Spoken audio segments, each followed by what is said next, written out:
Buenos días a las y los asistentes, Mari Purulamien. Mi nombre es Mariela Núñez, directora ejecutiva de Fundación Senda Darwin y científica del Instituto de Ecología y Biodiversidad. Esta actividad se enmarca en el programa de difusión de la ciencia, Conciencia Ciudadana, iniciativa de la Fundación Senda Darwin, localizada en la isla grande del archipiélago de Chiloé, región de los lagos, en colaboración con Fundación Omora, localizada en Isla Navarino, región de Magallanes y Antártida chilena, y el Instituto de Ecología y Biodiversidad de alcance nacional. Esta iniciativa nace en octubre del año 2019, luego del estallido social, debido a la crisis socioecológica que sufre actualmente nuestro país. Chile tiene una deuda histórica con nuestros pueblos originarios, nuestra matriz. La gran mayoría de los chilenos venimos de ahí, tenemos sangre araucana. Presenta enormes desigualdades en el acceso al agua, la alimentación, salud y educación, entre otros. A su vez, Chile basa su economía en la extracción de recursos naturales renovables y no renovables, que dejan enormes externalidades negativas en las regiones en donde se desarrolla.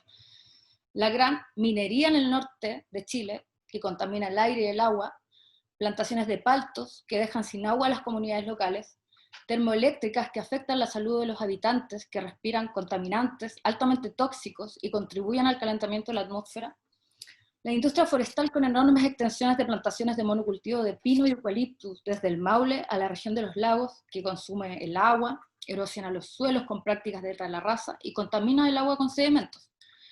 En la zona sur, las salmoneras, que contaminan el maritorio, entre otros.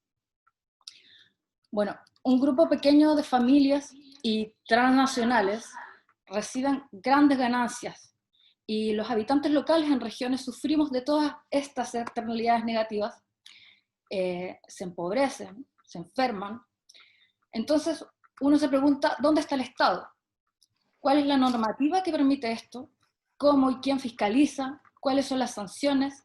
¿Qué es lo que permite que opere este modelo que prioriza el crecimiento económico y la desigualdad por sobre el buen vivir de las personas? Como ciudadanos nos dimos cuenta que gran parte del problema radica en la actual Constitución de la República de Chile y tenemos una tremenda oportunidad de construir el país que queremos. Como científicos y ecólogos, que ya llevamos más de 20 años estudiando el funcionamiento de los ecosistemas y analizando las causas y magnitudes de la degradación de los ecosistemas, estamos convencidos de que esta nueva constitución debe garantizar la conservación de la diversidad biológica y cultural.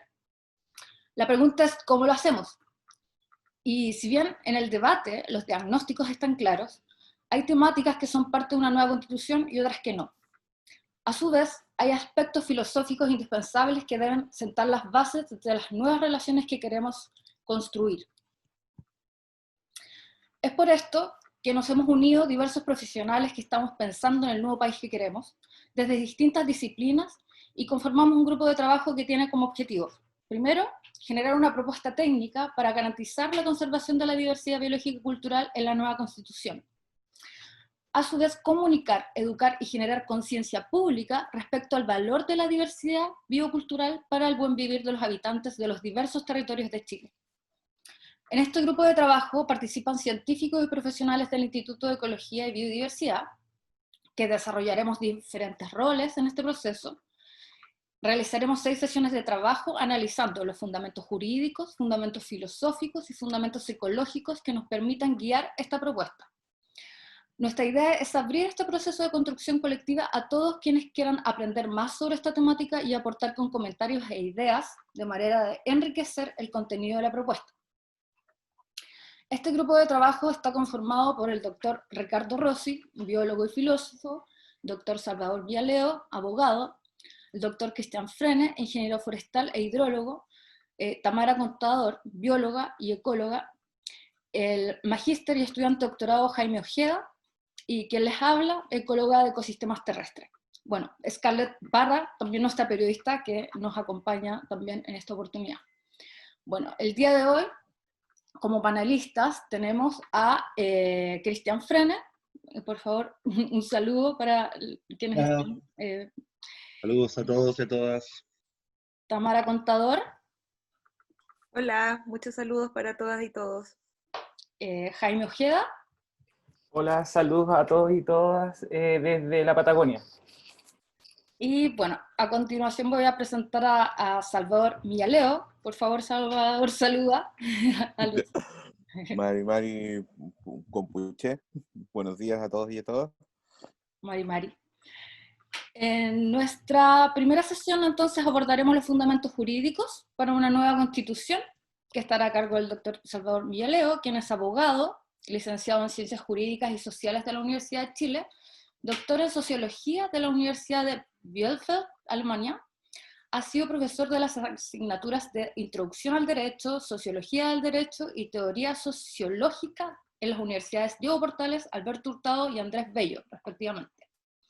Desde el año 2011 es profesor de la Facultad de Derecho de la Universidad de Chile.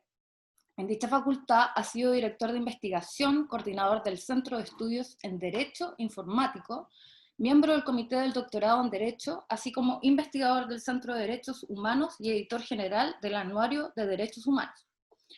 En el ámbito público fue director del Programa de Derechos Indígenas de la Fundación Chile 21, coordinador del Programa Indígena del Instituto Igualdad, integrante de la Comisión de Evaluación del Sistema de Evaluación Ambiental y miembro del Consejo Ciudadano de Observadores del Proceso Constituyente chileno. Fue designado como consejero del Instituto Nacional de Derechos Humanos por el Senado por un periodo comprendido entre el 2 de julio del 2019 y el 2 de julio del 2025. Entonces, dejamos a continuación a nuestro expositor. Muchas gracias, Salvador, por participar y, bueno, estamos atentos a escucharte y posteriormente haremos una ronda de preguntas entre los panelistas y también daremos la oportunidad para comentarios de los espectadores. Bueno, buenos días, ¿me escuchan bien? ¿Sí? Bueno, agradezco mucho esta oportunidad. Yo creo que los temas que ustedes están planteando muestran uno de los grandes desafíos y nudos de nuestro sistema constitucional y de derechos humanos. Esto es que tenemos reglas, tenemos principios a nivel internacional y a nivel, digamos, interno, y sin embargo estas reglas y principios no dan o no alcanzan a dar cumplimiento a las necesidades básicas de las personas y tampoco logran entender la necesidad o digamos la relación de las personas con la naturaleza.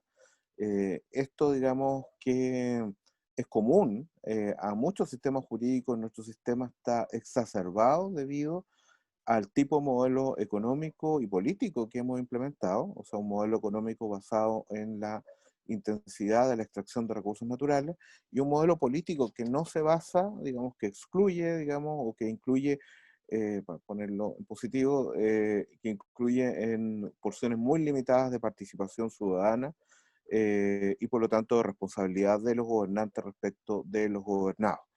Este modelo, digamos, ha sido o está mostrando su incapacidad para satisfacer necesidades humanas más básicas, digamos, en amplio registro, y por cierto, que es incapaz de ver esta comprensión que es nueva y no lo es, o sea, es nueva en el sentido de que está creciendo, digamos, ampliamente la idea de que no somos los dueños de la naturaleza, sino que somos unos seres naturales más dentro de un conjunto de seres interrelacionados en el gran ámbito de la vida.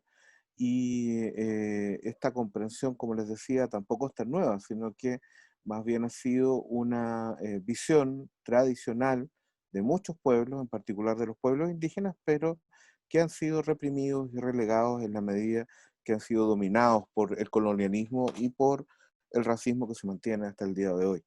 Entonces, tenemos este espectro y frente a este espectro, grupos como este y todas las iniciativas que se planteen van a ser necesarias para poder correr los marcos de lo posible. Yo creo que un constitucionalismo ideológico, o sea, un constitucionalismo ecológico, es la base necesaria para destrabar todos estos obstáculos ideológicos de la Constitución de 1980. Quería compartirles con ustedes una presentación. Voy a proceder.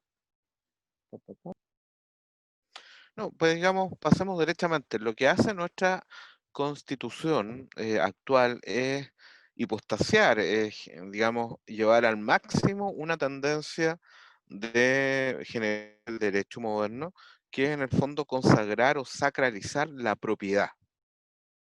La idea es que lo que ha hecho nuestro derecho moderno es transformar a la naturaleza o concebir la naturaleza en una naturaleza muerta, que es apropiable y que transforma estas otras visiones de naturaleza como una naturaleza imponente, sublime, que rodea, digamos, y que vivifica a los seres humanos en una naturaleza básicamente a disposición de ellos. Aquí el antecedente más importante, el Código Civil de Napoleón de 1804, que dispone la plena apropiación, la libre cesión y transformación sin traba del entorno natural, salvo ciertos elementos que son los llamados bienes comunes, o que la naturaleza ha hecho común a todos los hombres, donde el paradigma es el alta mar, o sea, bienes que no son apropiables ni por estados ni por individuos, digamos, en principio.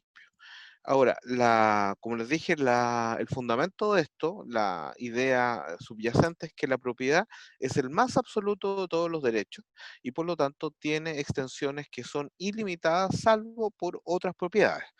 La idea es que la propiedad confiere atributos para que los sujetos puedan disponer de ella en cuanto a que pueden enajenarla, es decir, entregársela a otro o destruirla, digamos, disponer física, materialmente en el sentido de acabar con ella o permitir su degradación.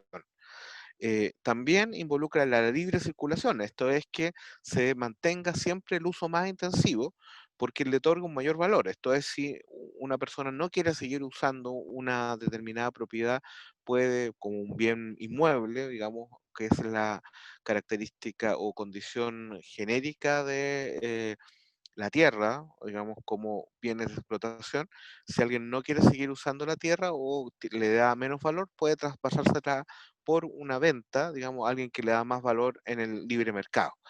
Y luego la libre transformación, es decir, que podemos, a partir de la extensión de la propiedad, transformar la estructura misma de la vida, digamos, a través de la operación tecnológica y nos podemos apropiar de esto también a través, por ejemplo, de los derechos de la propiedad intelectual. Un pensador belga, François Hoss, va a implicar, o va a señalar, digamos, que esto va a implicar la absoluta pérdida del vínculo que tenemos como seres humanos con la naturaleza y de los límites que tienen que tener o que tienen que guardar las actividades humanas respecto de los entornos naturales. Esto, digamos, ha incorporado otros fundamentos que son muy populares, por ejemplo, la idea de la tragedia de los comunes.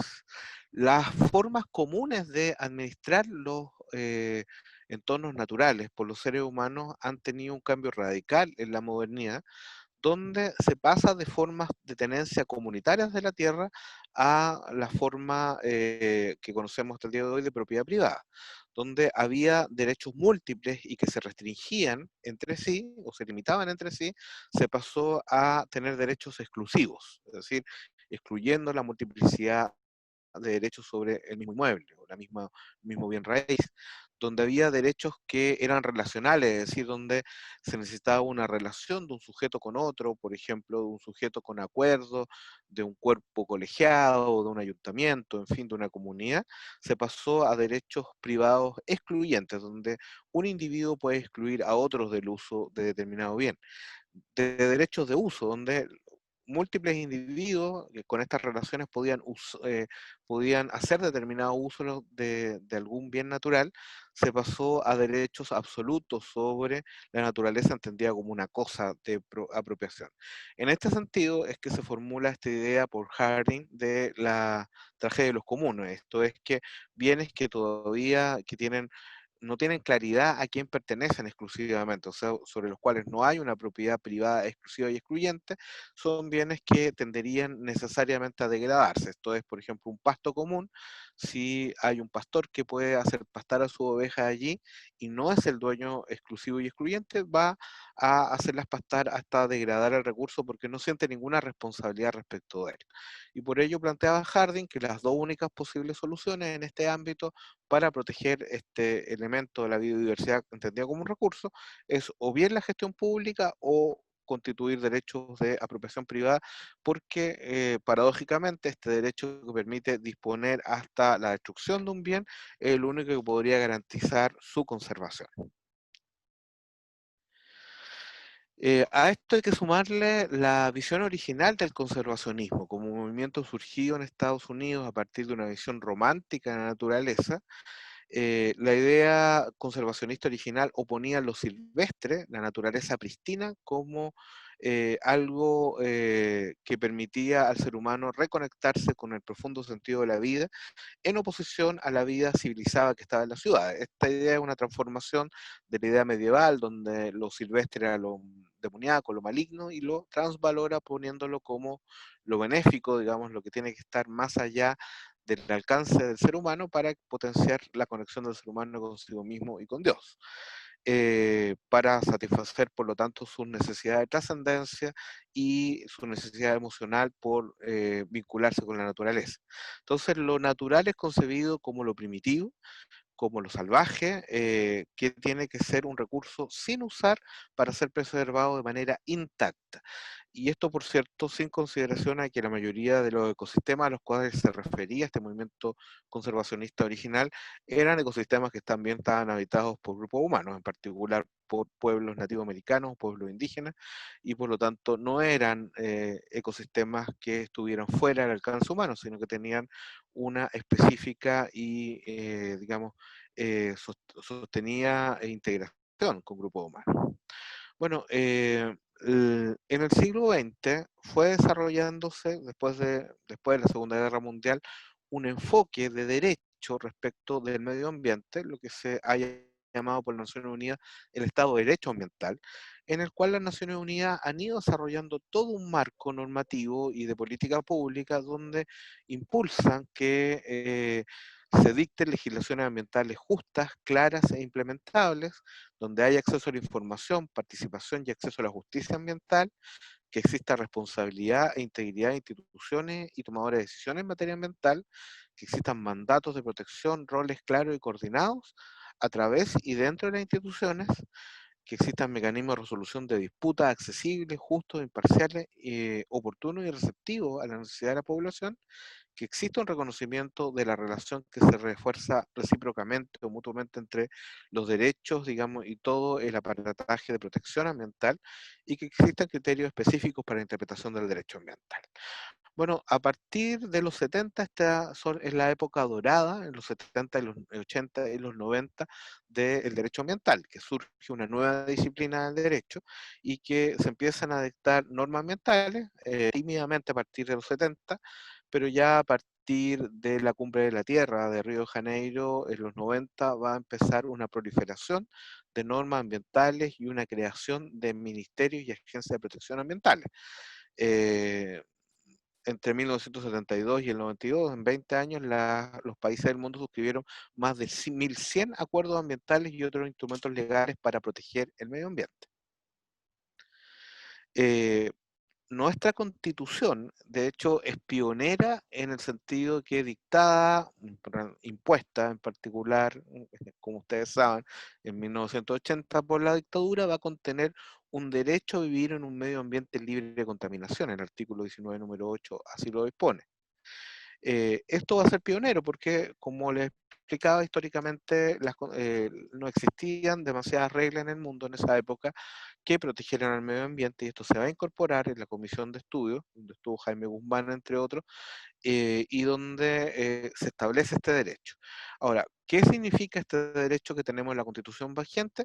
Este es un derecho individual, es decir, de las personas como individuos, que se concreta en un medio ambiente que permite desarrollar la vida humana en condiciones normales y que genera la obligación correlativa de no producir contaminación, tanto para el Estado como, para los particulares. Y bueno, por lo tanto, el contenido esencial de este derecho estriba en la noción de contaminación. Esto es que no se superen ciertos niveles máximos, ciertos umbrales establecidos reglamentariamente en normas de calidad ambiental de primaria o secundaria, es decir, tiene que haber una regla de calidad ambiental que establezca un umbral que define lo que es contaminante, y si supera ese umbral, entonces empieza a actuar esta garantía fundamental. Aquí, como los mismos redactores lo reconocen, no se considera la preservación a cautela del patrimonio artístico, cultural y del paisaje, los patrimonios naturales, ni se refiere a valores ecológicos de preservación o conservación del patrimonio natural. Entonces, esos elementos están excluidos. Ya vamos a ver que esto es una forma en la cual se ha consagrado un derecho que está consagrado en una buena cantidad de constituciones en el mundo, pero una forma limitada de protección. La verdad, a través en el mundo, como les señalaba, a partir de los 70 empieza un desarrollo muy importante de protección del medio ambiente desde la Declaración de Estocolmo en 1972, y desde esa década se ha crecido rápidamente en los derechos fundamentales, humanos y constitucionales relacionados con el medio ambiente. En 1946 no había ninguna constitución que los preveyera, pero en 2012 el 66% de las constituciones ya incorporaban derechos ambientales. El derecho más importante en este sentido es el derecho a un medio ambiente sano. Ese es el derecho que prolifera a nivel de las constituciones del mundo, en el derecho comparado, que se repite en las constituciones, y esto incluye distintas formas de formularlo. Por ejemplo, el derecho a un medio ambiente limpio, un medio ambiente equilibrado, que muestra el respeto por la salud, o la forma que tenemos nosotros en la constitución actual, que es un medio ambiente libre de contaminación. La idea o el contenido esencial de este derecho en general se puede resumir en un derecho a un medio ambiente capaz de apoyar a la sociedad humana y el pleno disfrute de los derechos humanos, que tendría una dimensión positiva que tiene que ver con todas las actividades y deberes de conservación del Estado respecto a los elementos de la biodiversidad, y una dimensión negativa que es la exclusión de la contaminación, de la distorsión de los medios ambientes. Ahora, este derecho tiene por característica esencial ser un derecho en dos tiempos. Es decir, es un derecho que se instala en la Constitución y que consiste en un mandato de regulación infraconstitucional a través de leyes, pero que normalmente este derecho, o rara vez este derecho, va a producir un efecto inmediato en la vida de los ciudadanos. Para eso se requiere un segundo tiempo, que es que en las leyes se concretan los mandatos constitucionales y se establezcan las condiciones de su exigibilidad jurídica específica.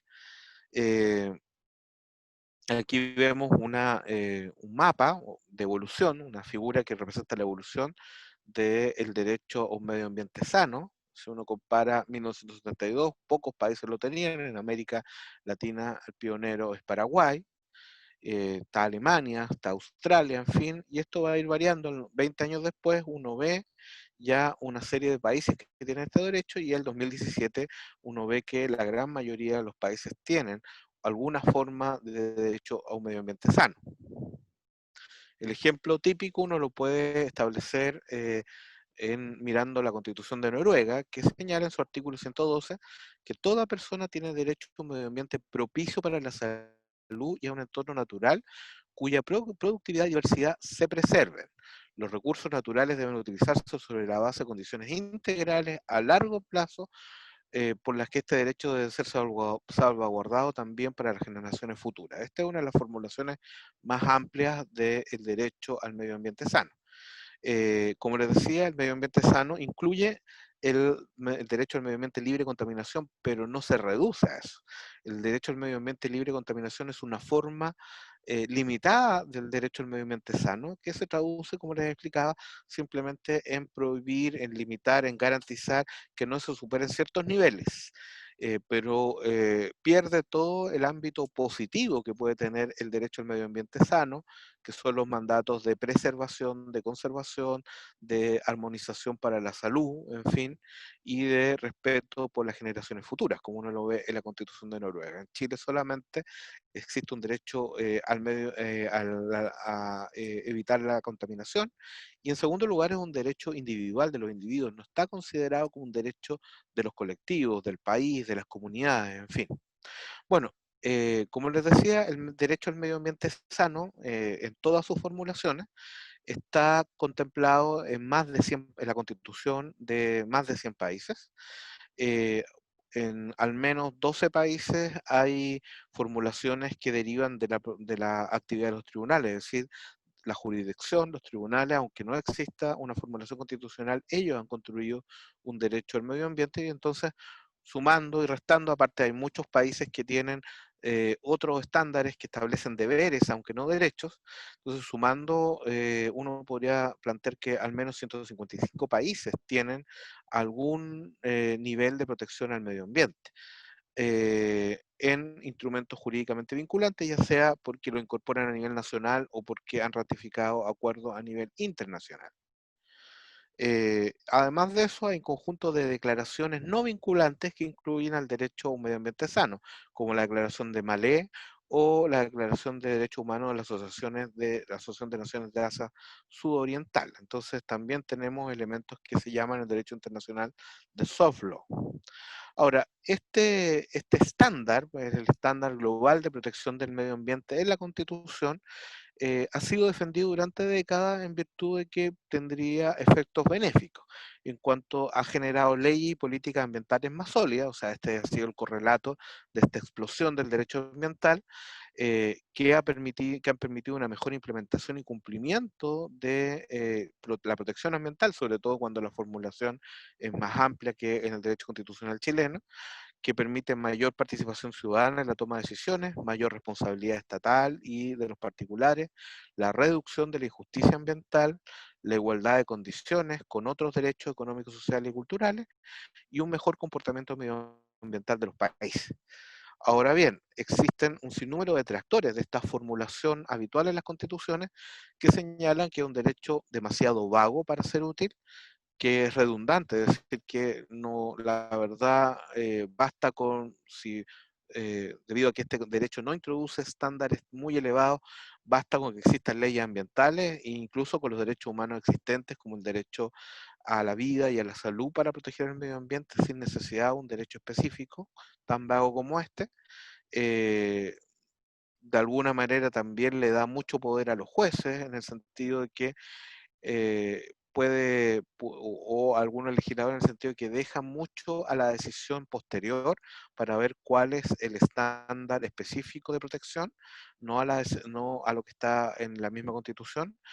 Y la crítica más, bueno, que puede haber una avalancha de litigios, lo que solo en cierto en parte, o sea, ha generado la posibilidad de acceder a los tribunales de justicia a través de acciones de protección del medio ambiente, pero la crítica más importante es que no es un derecho ejecutable y que lo más probable, y eso es lo más habitual, es que es ineficaz, que por lo tanto integra este célebre conjunto de los llamados derechos constitucionales de papel, o en el mejor de los casos, cláusulas dormidas, que necesitan ser despertadas por una acción particular posterior, pero que no tiene una eficacia directa por sí misma. Hay algunas variaciones de este modelo que son relevantes. El modelo de deberes de la Constitución alemana es un modelo interesante porque formula esto como un deber del Estado en cuanto a su responsabilidad con las generaciones futuras, la responsabilidad del Estado de proteger los fundamentos naturales de la vida, a los animales, a través, digamos, de todas las ramas del Estado. Entonces, eh, no solo lo concibe como un derecho, sino que el anclaje fundamental en la visión alemana, y se trata de un deber del Estado que tiene un espectro muy amplio. Otra variación, que una variación que ha sido impulsada por el mundo de la sociedad civil, es sobre todo el modelo de la justicia ambiental. El modelo de la justicia ambiental se ampara en un modelo mucho más básico que el derecho al medio ambiente, un derecho de primera generación en cuanto a los derechos humanos, que es el del principio de igualdad y la no discriminación. A partir de esta idea surge un concepto que se desarrolló primero en Estados Unidos a partir de la lucha de los derechos civiles contra el racismo, que es la idea de racismo ambiental. La idea de racismo ambiental predica que en virtud de las líneas étnicas de división y de discriminación, los grupos más vulnerables, grupos racialmente dominados, soportan normalmente más cargas ambientales que los grupos dominantes. Entonces, en concreto significa que los vertederos, los basureros están en las comunidades afroamericanas, en el caso de Estados Unidos, por ejemplo, o cerca de las comunidades indígenas, en el caso de Chile, que hay lo que se llama la zona de sacrificio, lugares que soportan las consecuencias de la acción depredadora del medio ambiente, versus las zonas que obtienen los beneficios, donde tributan las empresas que hacen esa actividad extractiva intensiva del medio ambiente. Entonces, que hay una desigualdad tremenda y que esa desigualdad tiene que equilibrarse mediante acciones de justicia distributiva.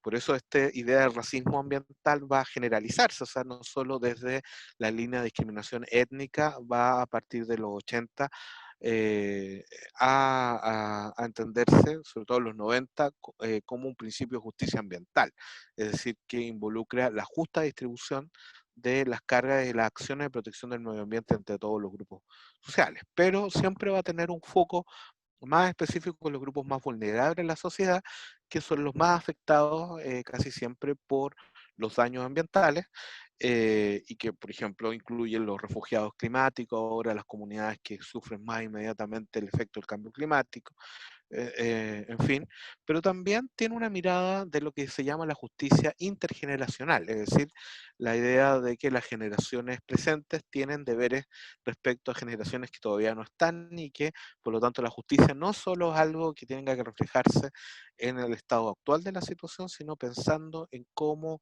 en qué mundo van a encontrar las generaciones futuras.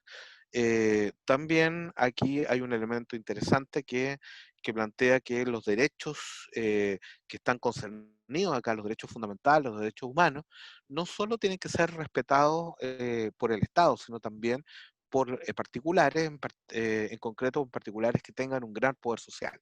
Y esta ha sido la idea de las empresas. Las Naciones Unidas ha desarrollado principios para el cumplimiento de derechos humanos por las empresas, para su responsabilidad dentro de la protección de derechos humanos, y esto incluye una serie de deberes, digamos, de protección, conservación del medio ambiente. Ahora bien, uno de los elementos de este enfoque de derechos, que es un enfoque antropocéntrico, es decir, de derechos de los humanos, es uno de los elementos problemáticos es el tema de los recursos naturales, porque los recursos naturales, digamos, es que así como se ha procesado los elementos más importantes de la biodiversidad,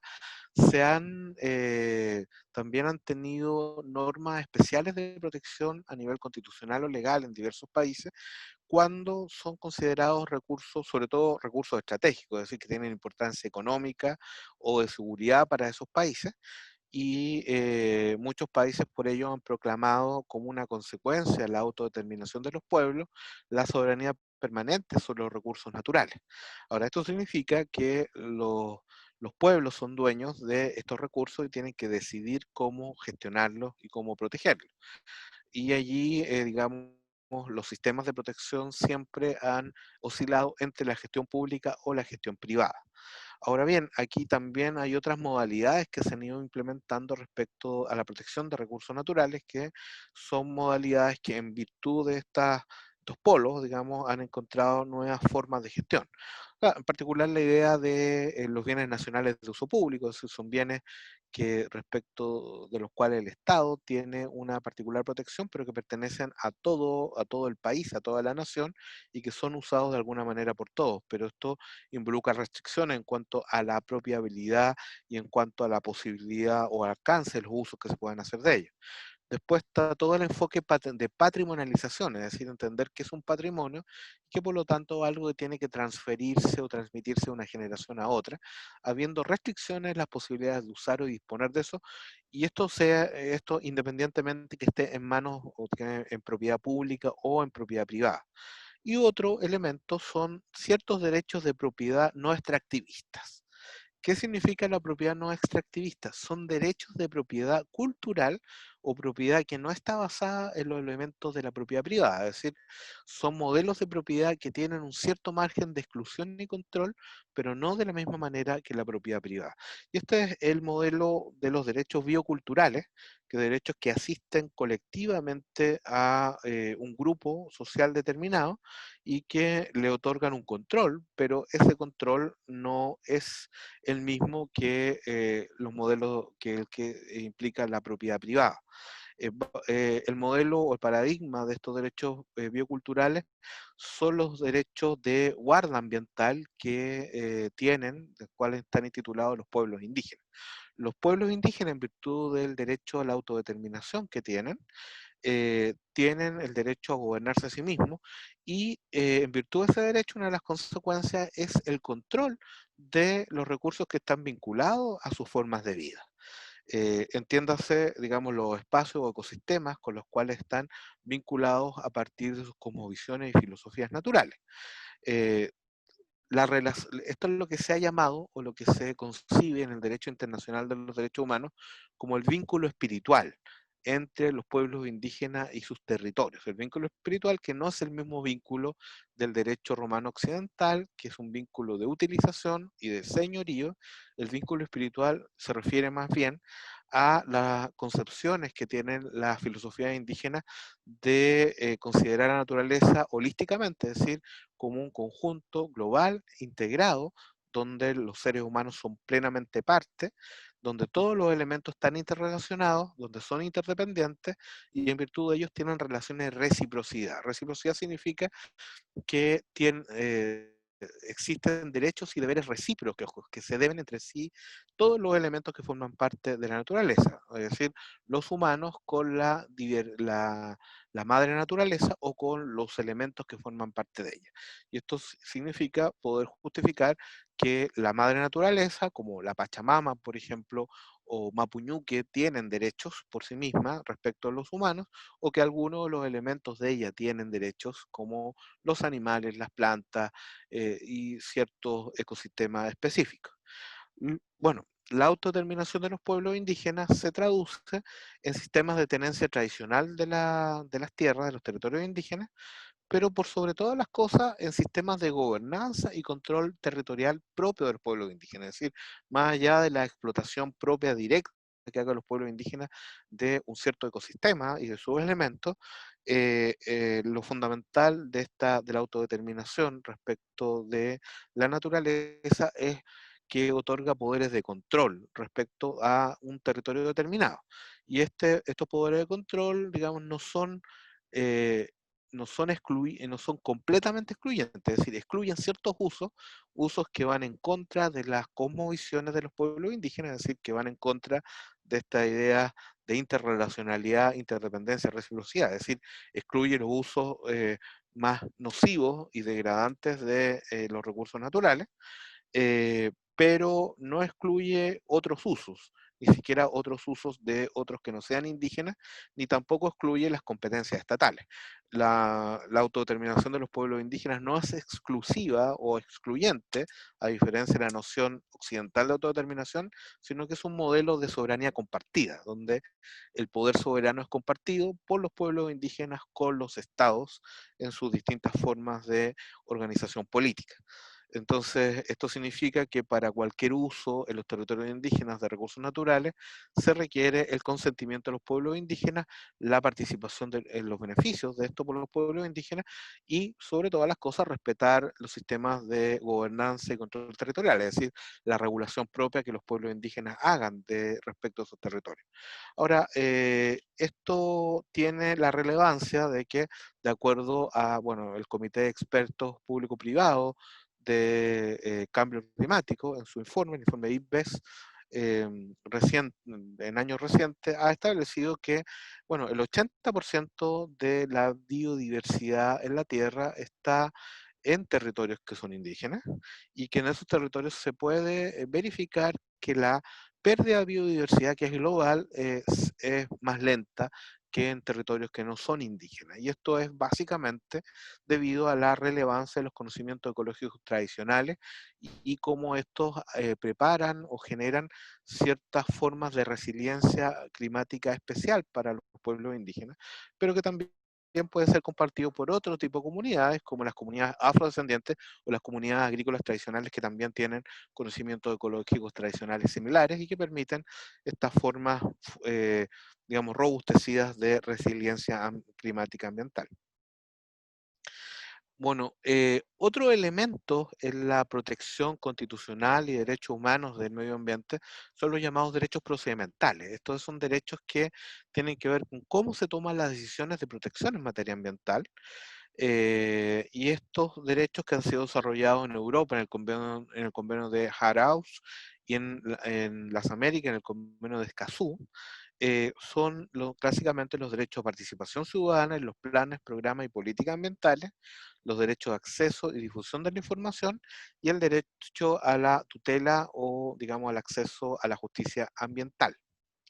Bueno, eh, son modulaciones de los enfoques antropocéntricos, son enfoques que han ido evolucionando desde el derecho ambiental, es decir, regulaciones que protegen, establecen ciertas limitaciones de las actividades económicas en pos de proteger de alguna manera el ambiente y evitar la contaminación, digamos, esto ha ido evolucionando desde estas regulaciones legales a derechos constitucionales, que el derecho, digamos, lo clásico, el derecho al medio ambiente sano, que está más difundido en las constituciones del mundo. Y respecto a lo cual nuestra constitución actual tiene una visión más bien disminuida, solo en su aspecto negativo y solo en una visión individualizada, de derecho individual a un medio ambiente libre de contaminación.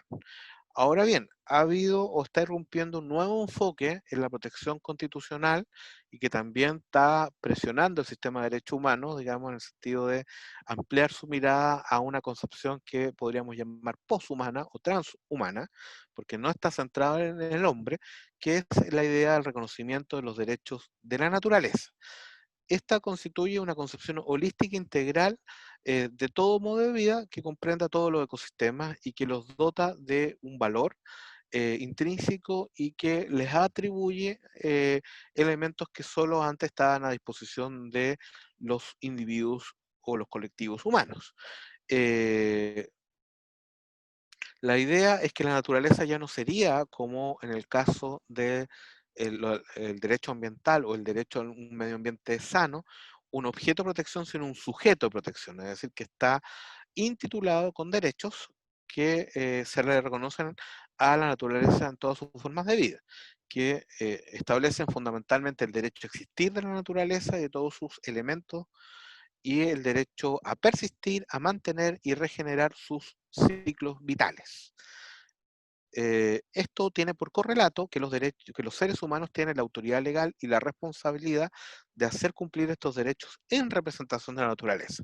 Es decir, hay un derecho que se atribuye a la naturaleza y simultáneamente una representación y a la vez un deber de los seres humanos para preservar esos derechos. La idea es la idea, digamos, que ya habían enunciado los pueblos indígenas hace milenios, por cierto, de que los seres humanos forman parte de la vida terrestre y viven dentro de los mismos límites ecológicos. Esto tiene, digamos, su punto más alto en el artículo 71 de la Constitución de Ecuador, que se señala que la naturaleza o Pachamama, donde se reproduce la vida, tiene derechos a que se respete íntegramente su existencia, su mantenimiento y regeneración de sus ciclos vitales, estructuras, funciones y procesos evolutivos. De acuerdo a los intérpretes de la Constitución ecuatoriana, este derecho tiene una primera función, que es el fortalecimiento de la protección general de la naturaleza, es decir, es una elevación de estándares de lo que son los anteriores niveles, que como les dije son los del derecho ambiental y los del derecho a un ambiente sano. Eh, en una segunda función, se espera que este reconocimiento brinde a los ambientalistas, a los defensores de la naturaleza, mayores posibilidades de procedimientos legales en nombre de la naturaleza, especialmente contra la administración estatal.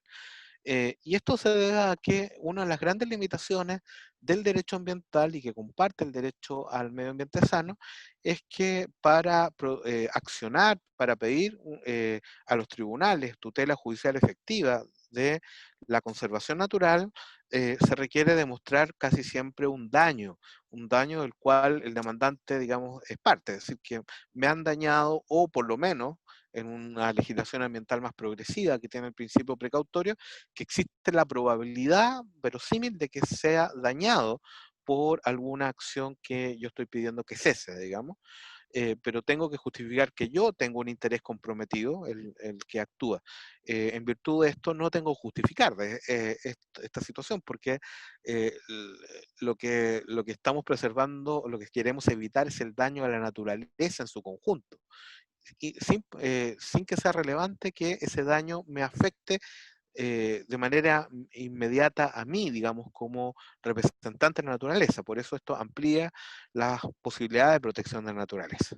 Bueno, y una tercera función, por cierto, es que se genera una importancia mayor de los intereses ambientales dentro de los procesos de políticas públicas, donde se diseñan los programas de conservación, digamos, de educación ambiental. Bueno, como les dije, como les decía, aquí está un elemento que es el derecho a la existencia en la naturaleza y de cada uno de los elementos de la biodiversidad, un derecho a la reparación y restauración de los ciclos naturales, es decir, se reconoce que la naturaleza tiene ciclos, tiene formas de regeneración, y esto cuando son dañados, cuando son intervenidos, tienen que ser restaurados de alguna manera, y el derecho a la precaución, esto es que tiene que haber una visión activa de parte del Estado y la sociedad para prevenir precisamente los daños al entorno natural. Bueno, hay una serie de antecedentes para llegar a esta formulación, y para ser breve, porque probablemente muchos los conozcan o lo pueden consultar, está la Carta Mundial de la Naturaleza en 1982, que fue adoptada por la Asamblea General de las Naciones Unidas el 28 de octubre de 1982, que implica o que indica que se respetará la naturaleza y no se perturbarán sus procesos esenciales, que no se amenazará la viabilidad genética de la Tierra, la población de todas las especies silvestres y domesticadas, que se mantendrá a un nivel por lo menos suficiente para garantizar su supervivencia, y además y asimismo se salvaguardarán los hábitats necesarios para este fin, que los principios de conservación se aplicarán en todos los ámbitos, y esto incluye tanto la tierra como el mar, y que tiene que haber una protección especial de carácter singular para las especies o ejemplares representativos de todos los diferentes ecosistemas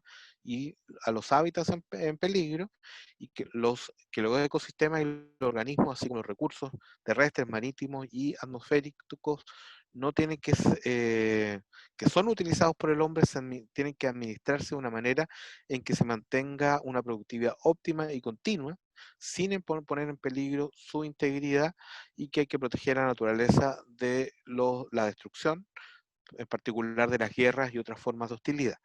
En fin, también está la Carta de la Tierra del 2000, que más bien fue adoptada por una serie de organizaciones de la sociedad civil, donde se plantea el respeto por la tierra, el cuidado de las comunidades de vida, la idea, digamos, de que se preserve para generaciones presentes y futuras, que se proteja la integridad de los sistemas ecológicos, que se evite el daño ambiental y que esto se haga con un enfoque de precaución, es decir, evitar los daños futuros y no solo reparar los daños actuales, que se regulen los patrones de producción, de consumo, que se estudie, se desarrolle la sostenibilidad ecológica y, en fin, que exista una justicia social y ambiental, y que se preserve la democracia, digamos, como la mejor forma de organización política para cuidar los intereses ambientales. Bueno, el enfoque de los derechos de naturaleza ya ha tenido, y no solo en Ecuador, sino en un conjunto de países, aplicaciones muy concretas. De hecho, en Ecuador, el primer caso que hizo aplicación de los derechos de la naturaleza fue el caso que sucedió en Loja, por una acción de aplicación judicial de los derechos de la naturaleza, que es una acción de protección que fue resuelta por la Sala Penal de Loja, presentada por por algunos abogados en contra del gobierno provincial de Loja, a favor de la naturaleza y en favor del río Vilcabamba, por los trabajos de ampliación de la carretera Vilcabamba-Quinara en Ecuador. Esto es un distrito o circunscripción que queda al sur del Ecuador, Loja. Y en su demanda se refiere a los daños que sufrió la propiedad y las vecinas, una propiedad en particular, y la sala acogió el recurso, aceptando que la acción de protección resulta la única vía idónea y eficaz para poner fin y remediar de manera inmediata un daño ambiental, aplicando el principio de precaución. En tanto se demuestre que no existe la probabilidad de un peligro cierto, de que áreas que, en tanto se demuestre que existe una probabilidad de peligro cierto, de que ciertas tareas que se realicen en una determinada zona produzcan contaminación o conlleven un daño ambiental. Y esto tutelando los derechos de naturaleza tal como habían sido formulados en la Constitución. Otros países como Belice también tienen decisiones donde, por ejemplo, el presidente del Tribunal Supremo dictaminó en 2010 que un arrecife no es una propiedad, sino que es un ser vivo que es parte del patrimonio nacional de Belice y no puede ser sacrificado a intereses comerciales, puesto, y esto se dio en un caso donde el 13 de enero de 2009 un buque de carga chocó con el arrecife, dañando alrededor de 6.000 o digamos 6 kilómetros cuadrados de un arrecife pristino, que tiene más de 225 millones de años y que es el mayor arrecife de coral del Océano Atlántico y alberga a más de 60 especies del arrecife de coral, de arrecifes de coral y 500 especies de peces. Entonces se consideró a la compañía naviera responsable y se ordenó una indemnización. En el caso de Estados Unidos, hay que decir que Estados Unidos, curiosamente, digamos, pese a ser una de las mecas del capitalismo internacional, es un país que ha dictado una enorme cantidad de ordenanzas a nivel municipal que reconocen derechos a la naturaleza o algunos subelementos para que exista, prospere y evolucione. En particular, desde el 2006, a través de iniciativas lideradas por el Fondo Comunitario de Defensa Legal Ambiental, se han desarrollado estas ordenanzas o regulaciones a nivel comunitario donde se protegen a ciertas comunidades y ecosistemas naturales, incluyendo el derecho al agua, de tal manera que, digamos, ciertos, por ejemplo, pantanos, ciertos humedales, ciertos ecosistemas, se les intitula con derechos y las comunidades residentes se consideran como representantes legales para hacer cumplir estos derechos. Sí, un buen ejemplo de esto es la ordenanza anti-fracking de Pittsburgh de 2010. Un caso muy interesante, reciente, es la Declaración de Derechos del Lago Erie de 2019, donde se estableció que el lago Erie, que está en Toledo, Ohio, es una entidad que tendría derecho a florecer y de tal manera que, digamos, los problemas que están sufriendo los residentes de esa zona, donde eh, tienen, digamos, una alimentación de agua que proviene de ese lago que no está siendo inestable, para beber o consumir, han reclamado en virtud de esta declaración de derechos, no derechos para sí mismos, sino derechos para el mismo lago, en virtud de la inseguridad en el abastecimiento del agua. Y con el apoyo de esta misma institución civil, que es el Fondo Comunitario de Defensa Legal Ambiental, generaron esta declaración. Ahora, esto se fue adoptado en febrero de 2019, pero un agricultor presentó una demanda contra ella y, en definitiva, a principios de 2020, un juez de distrito estadounidense anuló el proyecto de ley, es decir, no pudo persistir porque fue anulado por inconstitucionalidad por un juez de distrito norteamericano. En el caso de Nueva Zelanda, está la ley que en 2014 se adoptó para consagrar la personalidad jurídica de áreas específicas de importancia cultural ambiental, que son las zonas de Te Urevera y de Te Aguatupúa, comprendiendo el lago Waikaremoana y las tierras y bosques circundantes, incorporando de esa manera aspectos que eran reclamos históricos del pueblo maorí. En este sentido, se reconoció por esta ley la importancia de ríos y tierras para garantizar que los guardianes y las personas digamos, naturales, digamos, incluyendo los ríos, sean restaurados con la Kaitia Kitanga, que es la noción de interrelacionalidad o parentesco que sostienen los maorís con todos los elementos de la creación natural. Es decir, los maorís sostienen de que todos descienden de las mismas divinidades, los humanos y el resto de la vida, de tal manera que tenemos un parentesco, y en virtud de esta relación de parentesco tenemos un deber de cuidado. Entonces, esta ley verifica estos intereses ambientales y valores ambientales del pueblo maorí, y se establece, por lo tanto, una institucionalidad donde se establece la personalidad de que está sobre el río Wanganui, que es esta zona que se protege, y donde la zona de Agua Tupúa eh, es considerado un ente determinado jurídico con derechos, y se establece una oficina, la oficina de Tupúa, que está compuesta por personas que tienen el deber de proteger este ecosistema. Y son dos personas, una designada por la corona británica, digamos que es la que es soberana sobre Nueva Zelanda, el otro por las iwi, que son las comunidades maorí. Bueno, las principales razones por las cuales estos ríos se han protegido es porque se quiere dar expresión a los valores y proteger la relación de los pueblos indígenas con sus territorios ancestrales. Se quiere elevar al río a una igualdad en la ley o ante el derecho con los seres humanos, es decir, se recogen valores de ecocentrismo o biocentrismo para permitir que el río, digamos, de alguna manera, en sí mismo, sus intereses sean considerados a la hora de todos los mercados de servicios de agua y la gestión de los ecosistemas.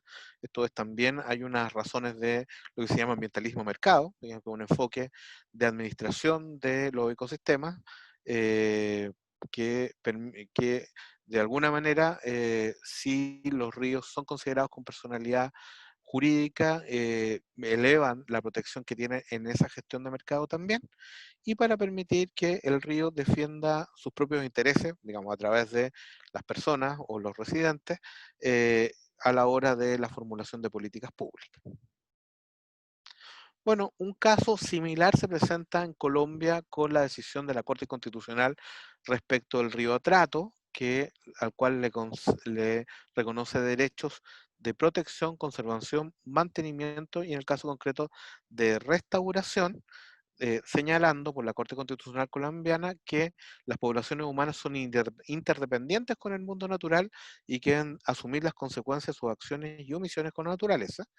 Bueno, en un caso similar, el 2018, la Corte Suprema de Justicia en Colombia establece o razona con los mismos razonamientos respecto de la Amazonia colombiana, que está afectada por la deforestación. En el caso de la India hay una serie de decisiones sucesivas entre los años 2017 y 2018 donde se le reconocen derechos al río Ganges, y esto por el fundamento religioso, digamos, lo que significa el río Ganges para el bienestar físico y psíquico de las comunidades que viven alrededor de sus orillas, desde las montañas hasta el mar, donde la población hindú que considera que los ríos son sagrados y los aprovechan, por supuesto, para su sustento físico y felicidad espiritual. Pero también después esta protección se amplió a los derechos de los glaciales, o sea, se consideró los glaciales desde donde nace el Ganges también como una entidad dotada de derechos. Eh, y la Corte, digamos, india sostiene que los ríos, bosques, lagos, cuerpos de agua, agres, glaciales, manantiales, tienen derecho a existir, persistir, mantener, sostener y regenerar sus propios sistemas ecológico vital. Eh, y bueno, una tercera sentencia va a reconocer derechos de los animales tratándose de los caballos que son usados para remolcar carros en la frontera entre la India y Nepal. Para terminar, quiero recordar que en América Latina uno de los casos más célebres que se ha conocido en el derecho es un habeas corpus, que fue, el habeas corpus es una acción clásica de origen medieval, en virtud de la cual se protege la vida y la libertad de las personas, de los sujetos de derecho frente a las acciones arbitrarias del poder que amenazan los valores más fundamentales para el sistema jurídico. Esta acción, que está reconocida en todas las constituciones como recurso de amparo, digamos, que protege la libertad y vida de las personas, a través de una acción, digamos, fue judicial específica, el 2014 por una corte argentina, fue reconocida también para un no humano, un animal no humano, un orangután, que es Sandra, que se reclamó que habría sido privada ilegítima y arbitrariamente de su libertad por las autoridades del zoológico, y esto implicaba que su estado de salud físico y psíquico se hallaba profundamente deteriorado, con evidente riesgo de muerte en virtud de ese cautiverio. Entonces se requirió su urgente liberación para ser trasladada y reubicada en un santuario de primates en Sorocaba, un parque ubicado en el estado de Sao Paulo, en Brasil. Entonces, este es un caso inédito porque se usa una acción clásica para proteger la vida y libertad humana, para proteger un animal no humano, y además para hacerlo con una acción que debería tener efecto en un país distinto del país donde se estaba invocando. Entonces, la sala, en definitiva, la segunda sala de la Corte de la Ciudad de Buenos Aires, va a afirmar clara y directamente que a partir de una interpretación dinámica, hay que reconocerle al animal el carácter de sujeto de derecho, pues los sujetos no humanos, animales, son titulares de derecho por lo que se impone su protección en el ámbito de competencia correspondiente.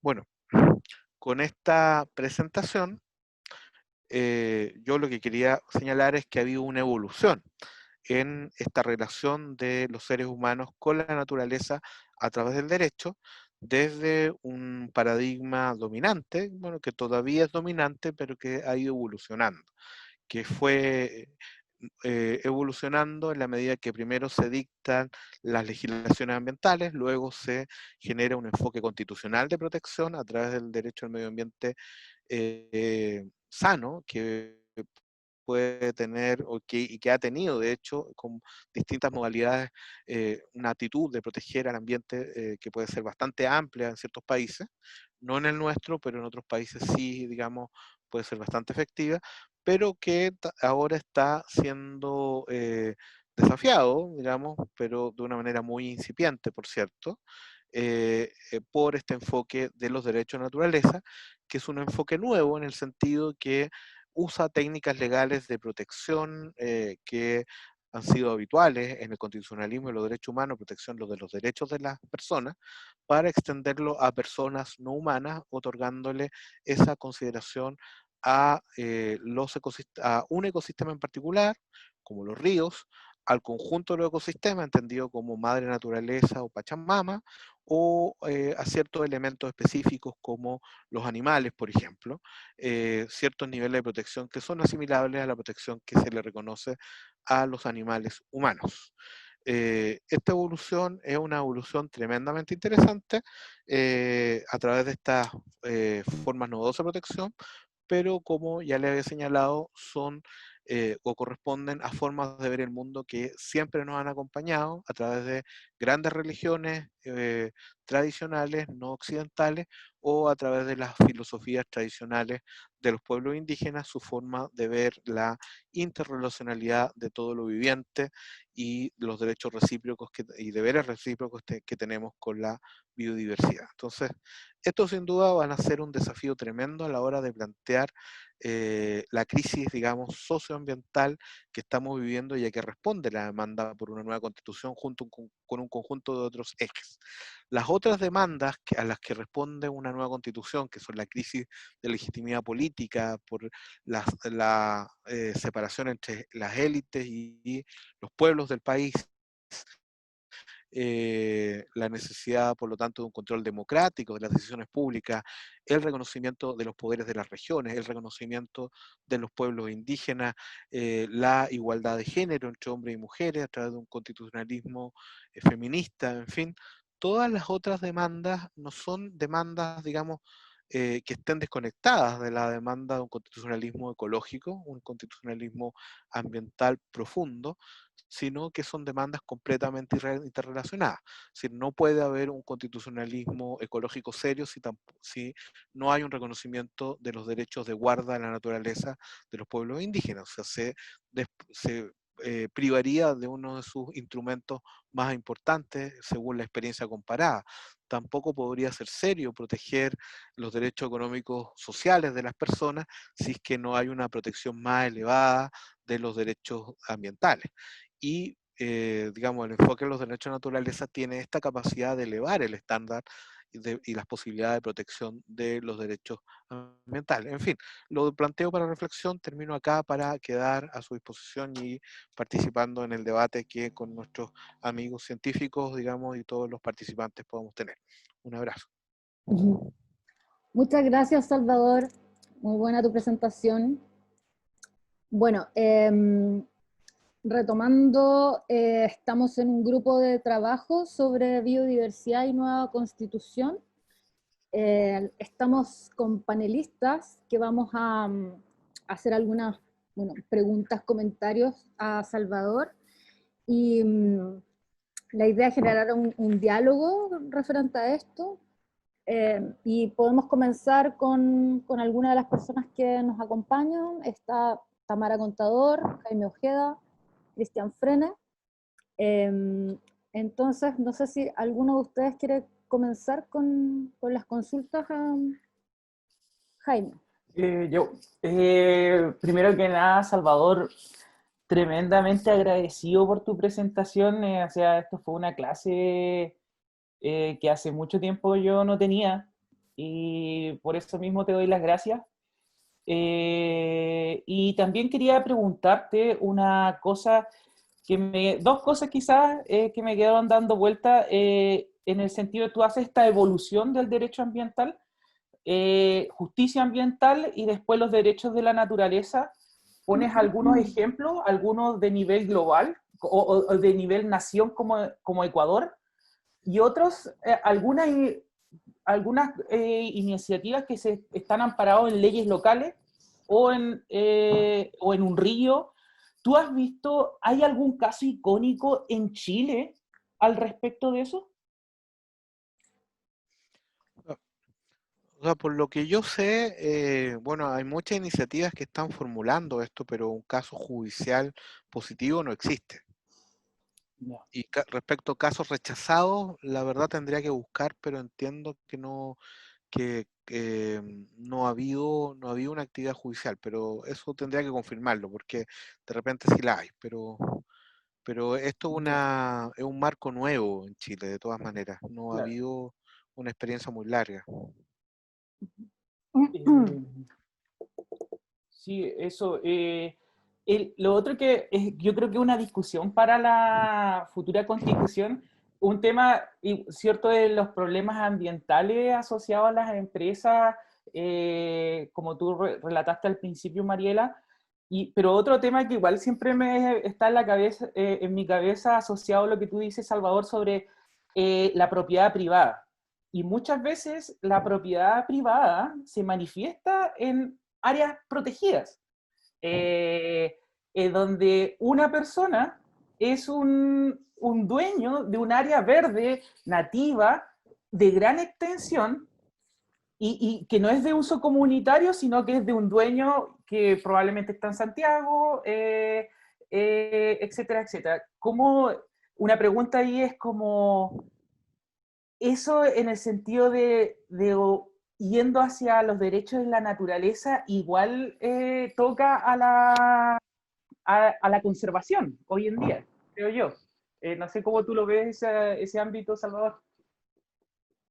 Bueno, en lo básico de o sea, si una característica resaltante de nuestra Constitución es que la propiedad privada es sacrosanta y es enorme, en el sentido de que no solo se tiene propiedad sobre cosas, también se tiene propiedad sobre elementos inmateriales, y en virtud de ello la propiedad está exacerbada.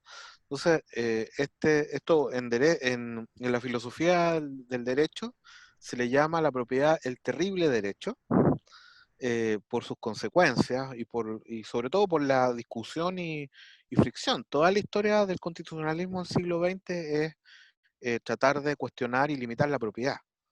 El constitucionalismo del siglo XX, desde la Constitución mexicana, desde 1917, es establecer límites a la propiedad, lo que se llama la función social, el servicio social de la propiedad, y que ha permitido desde cosas tan diversas como, bueno, limitarla en virtud de leyes ambientales, como establecer paridad en los gobiernos corporativos de las empresas, todo ello en virtud del concepto de función social de la propiedad.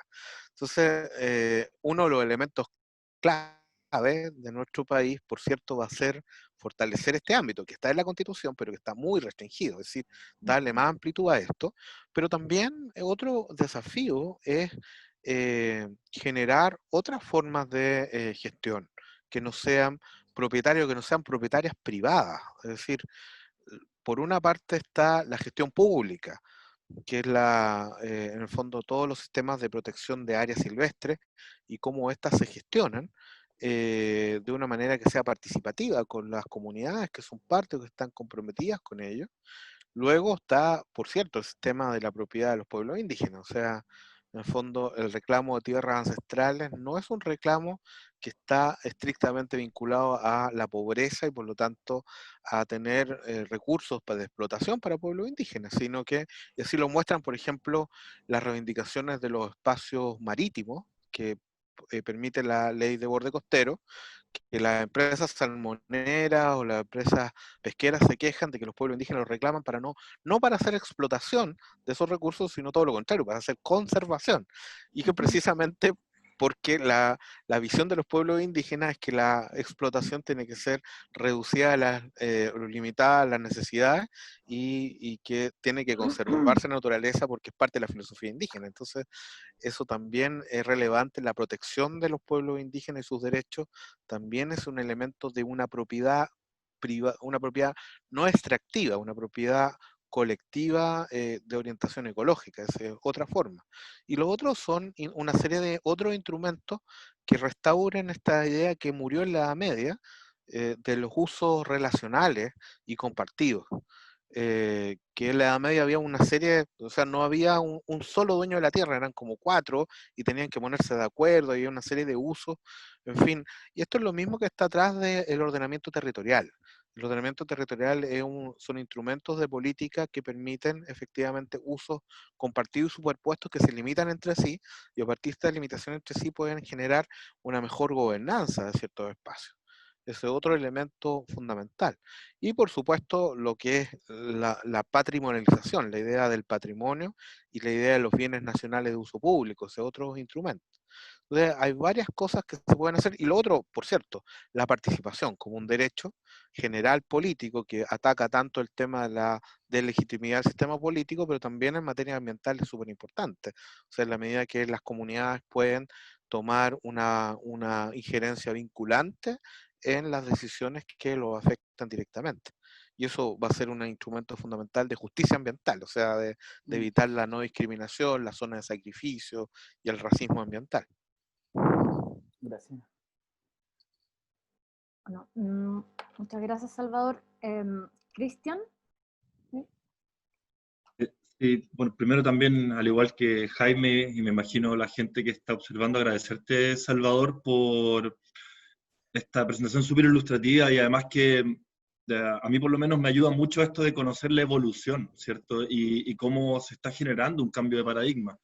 Uno quisiera que fuera un poquito más abrupto, ¿cierto? Más rápido, pero es interesante primero verlo como desde la teoría jurídica y después con estas bajadas que te hiciste muy concretas a ciertos países, constituciones y después casos específicos. Entonces, se agradece esa claridad para poder pensar, ¿cierto?, en un futuro que no solo es teórico, sino que también es súper plausible. O sea, está ocurriendo en varias partes del mundo, Nueva Zelanda, India, Colombia, Ecuador, etcétera, los ejemplos que tú das. Así que gracias por eso.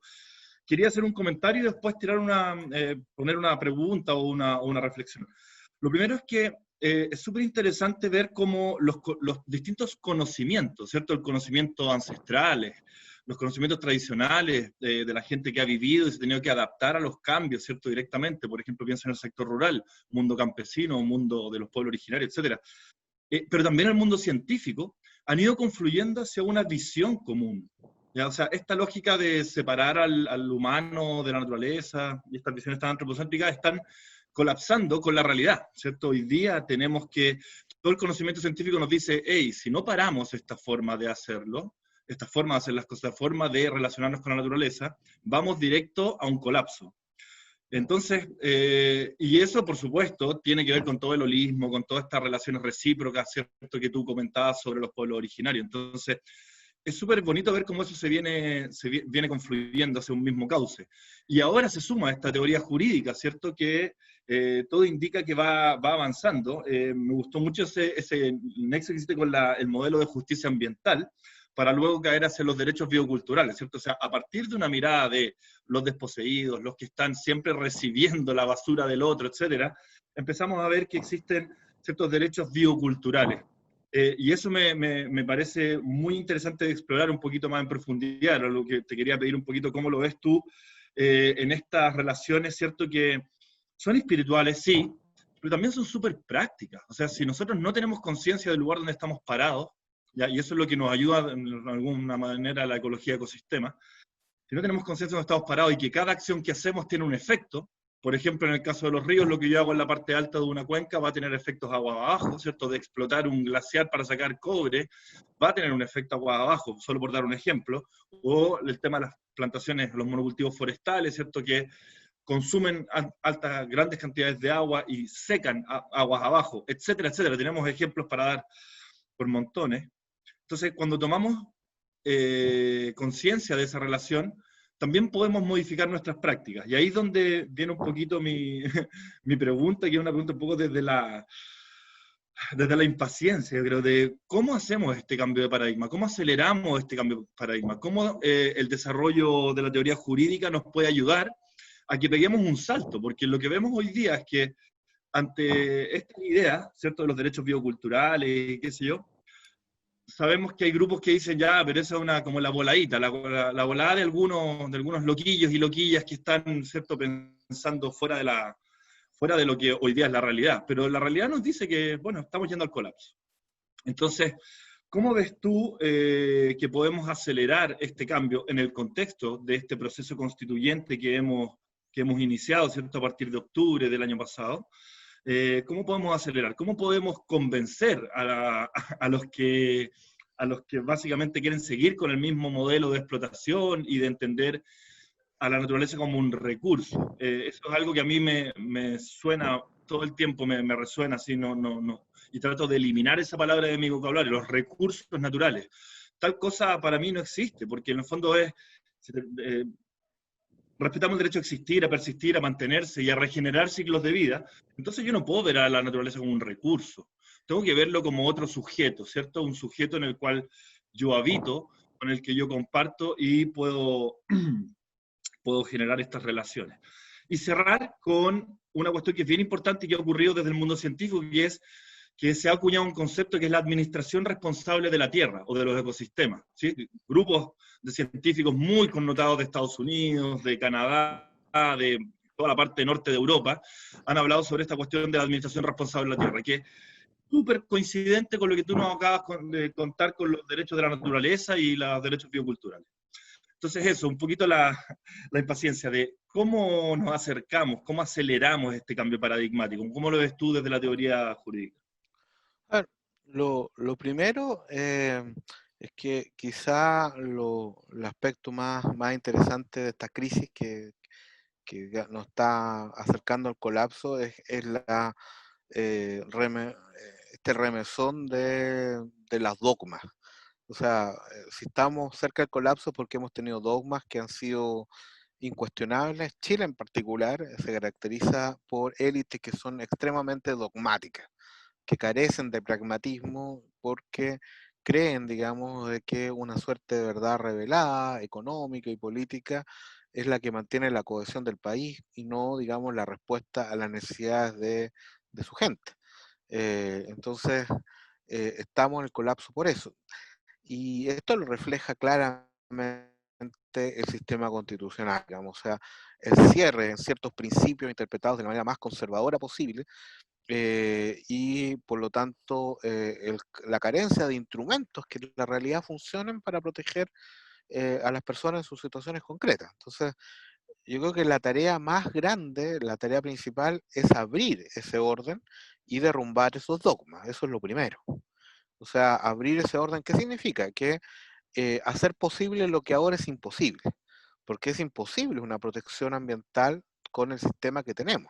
O sea, el sistema, la institucionalidad ambiental, por mucho que se haya desarrollado, está limitada por el sistema de propiedad privada, por la carencia de derechos procedimentales ambientales, por la carencia de una participación ambiental amplia, porque no se consideran los valores ambientales de manera adecuada, en fin. Entonces, primero hay que abrir el orden constitucional para que sean posibles otras miradas y no se cierre en una mirada exclusiva. Y luego de eso, establecer conceptos genéricos que nos permiten un desarrollo posterior. Yo creo que va a ser difícil, muy difícil, subvertir el orden constitucional desde un extremo en que estamos ahora para ponerlo en la punta de la evolución que estamos describiendo. Sería lo óptimo, por cierto, y sería la respuesta más adecuada y más responsable a la crisis que tenemos. Pero quizá no sería muy fácil considerando cómo las élites se han comportado. Entonces, más bien yo creo que en primer lugar hay que desarmar a las élites de esos elementos que cierran la Constitución para la protección del ambiente y para permitir que eso se abra y después las leyes, las políticas públicas puedan avanzar y puedan permitirnos un desarrollo que no necesariamente esté en la Constitución, o sea, porque los derechos de la naturaleza están en la Constitución ecuatoriana y no están en ninguna otra parte a nivel constitucional, pero otros países que estamos revisando, como la India, como Colombia, en fin, o el mismo Estados Unidos, en otros niveles han podido desarrollarlo. ¿Por qué? Porque la Constitución les permite un juego más amplio que nuestra Constitución no lo permite. Entonces, abrirlo para que a partir de leyes y desarrollos locales o de políticas públicas se pueda tener un nivel de protección mucho mayor. Por lo tanto, la idea es habilitar, yo diría, instrumentos. Por cierto, fortalecer los deberes del Estado, fortalecer las herramientas de ordenamiento territorial, los derechos de los pueblos indígenas, o sea, generar herramientas que van a permitir una mejor protección ambiental antes de fijar un estándar que sea más elevado, porque yo creo que eso va a ser deseable, pero a lo mejor es demasiado optimista. Podría chocar con la realidad que todavía no hemos cambiado, ni siquiera está, o sea, cuando venga el plebiscito esto va a empezar recién, o sea, quedan como 80 días para eso, pero falta todavía. Entonces, veamos qué pasa. Yo creo que ahí la apertura es lo que es la primera lucha que hay que dar, y dentro de eso creo que la capacidad de los científicos, yo creo que es muy importante lo que dice Cristian y los demás, de cómo los científicos se pueden convertir en sujetos políticos. Eso es algo que ha pasado en todas partes del mundo, en muchos ámbitos, pero en particular en ámbitos ambientales es fundamental. O sea, solo gracias a los científicos es que sabemos de que, se pudo derrotar este lobby de que el cambio climático no era una interpretación, sino que era una realidad. Y eso es por una acción política de los científicos. Yo creo que aquí los científicos se tienen que politizar, no de una manera, digamos, cotidiana, sino en el sentido de traducir sus visiones del mundo en demandas de protección constitucional, en demandas de políticas públicas, que se transformen en un agente de cambio y no simplemente en un agente de conocimiento, de educación, como lo son, digamos, sino que en un agente de cambio. Y eso que yo creo que está pasando, pero tiene que ahora profundizarse en el proceso constituyente. Es la gran época de los científicos políticos. No sé si eso será lo que pensaban algunos de ustedes cuando se metieron a estudiar biología, digamos, o ecología, pero para hacer lo que ustedes quieren hacer es algo que tienen que hacer. Muchas gracias, Salvador. No sé si, Cristian, ¿quieres agregar algún otro comentario o estamos bien ahí? No, ahí, la Tami está viendo, después quería hablar de otra cosa, así que a ver si hay tiempo. ¿Tami está pidiendo la palabra? ¿Sí? ¿Tamara está? Sí, ya. Sí, ahí estoy, sí. Okay. Bueno, y al igual que Jaime y Cristian, Salvador, te quiero agradecer por esta presentación que es muy completa, igual que Jaime y Cristian, creo que dar la historia desde un punto, de una visión evolutiva, es muy interesante y es muy importante para que podamos situarnos en un contexto en donde estamos hoy día. Y ahí también a mí me nacen varias preguntas quizás más filosóficas con respecto a la evolución que estábamos viendo, porque por ejemplo hablaste eh, que hay una visión antropocéntrica, y eso ya lo conocemos, y que ha ido evolucionando un poco a una visión más quizás biocéntrica o biocultural, en donde en algunos lugares, algunos países se empieza ya a considerar los derechos de la naturaleza, pero la discusión quizás más filosófica que a mí me nace en el fondo es como, y que lo mencionaste al inicio, que el sistema actual nos lleva a una desconexión con la naturaleza, a una quizás extinción de la experiencia. Entonces, ¿cómo podemos definir a la naturaleza en la Constitución? Siendo que forma parte, o sea, estamos hablando, por ejemplo, de que hoy día estamos en un punto quizás más deseable de esta línea evolutiva, pero en donde hay un enfoque muy sesgado hacia los vertebrados, por ejemplo, hacia la vida vertebrada, hacia los mamíferos, eh, y por ejemplo hoy día estamos viviendo una de las grandes extinciones de vida en el planeta. Se ha conocido esta era como el antropoceno, pero también algunos la están llamando el necroceno, por la extinción masiva de la vida, pero la vida que se está extinguiendo, hay invertebrados, hay plantas, hay hongos, hay un montón de seres vivos que en nuestra realidad actual urbana no están considerados, no existen, no están visibles. Entonces, cuando pensamos en una nueva constitución, quizás esto para mí es muy importante, personalmente, cómo integrar la visión holística de lo que es la naturaleza en todas sus interrelaciones y no solamente en una visión desde los mamíferos, que somos mamíferos, y hacia aquellos que nosotros consideramos quizás más llamativos, más tiernos, más bonitos, y cómo sobrepasar este sesgo taxonómico que existe hoy día, o chauvinismo taxonómico, más allá de simplemente hablar de la naturaleza, sino que sobrepasar digamos, esa barra tan alta que hoy día existe. Y eso es algo que a mí me llama un poco la atención, de que en realidad en muchas discusiones hoy día hablamos de la naturaleza, pero ¿cómo la definimos?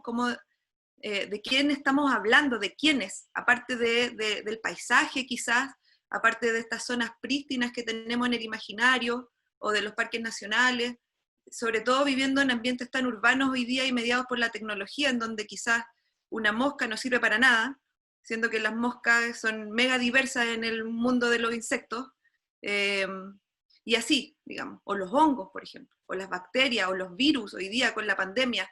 Eh, entonces, esa era un poco la discusión que quería plantear. Bueno, es que ahí es clave porque la concepción de la naturaleza es precisamente aquella que se ha construido en torno al ser humano. Entonces, los conceptos, el lenguaje que se usa es un lenguaje de la cercanía al humano. O sea, todo lo que el ser humano ve y cómo lo ve es lo que integra en su mundo, y eso también en su ámbito de protección jurídica. Entonces, precisamente lo que decías tú, o sea, cuando esto se va abriendo a considerar otros aspectos, se va abriendo, pero para los seres más cercanos al ser humano. Entonces, tenemos leyes de maltrato animal que consideran a las mascotas, digamos, a los mamíferos que viven constantemente con nosotros, y no pasamos a este enfoque holístico, integrado, donde cada elemento de la biodiversidad, por diminuto o invisible que es para el ser humano, que no tiene interacción cotidiana con él, pero que recibe sus beneficios, digamos, lo afectan.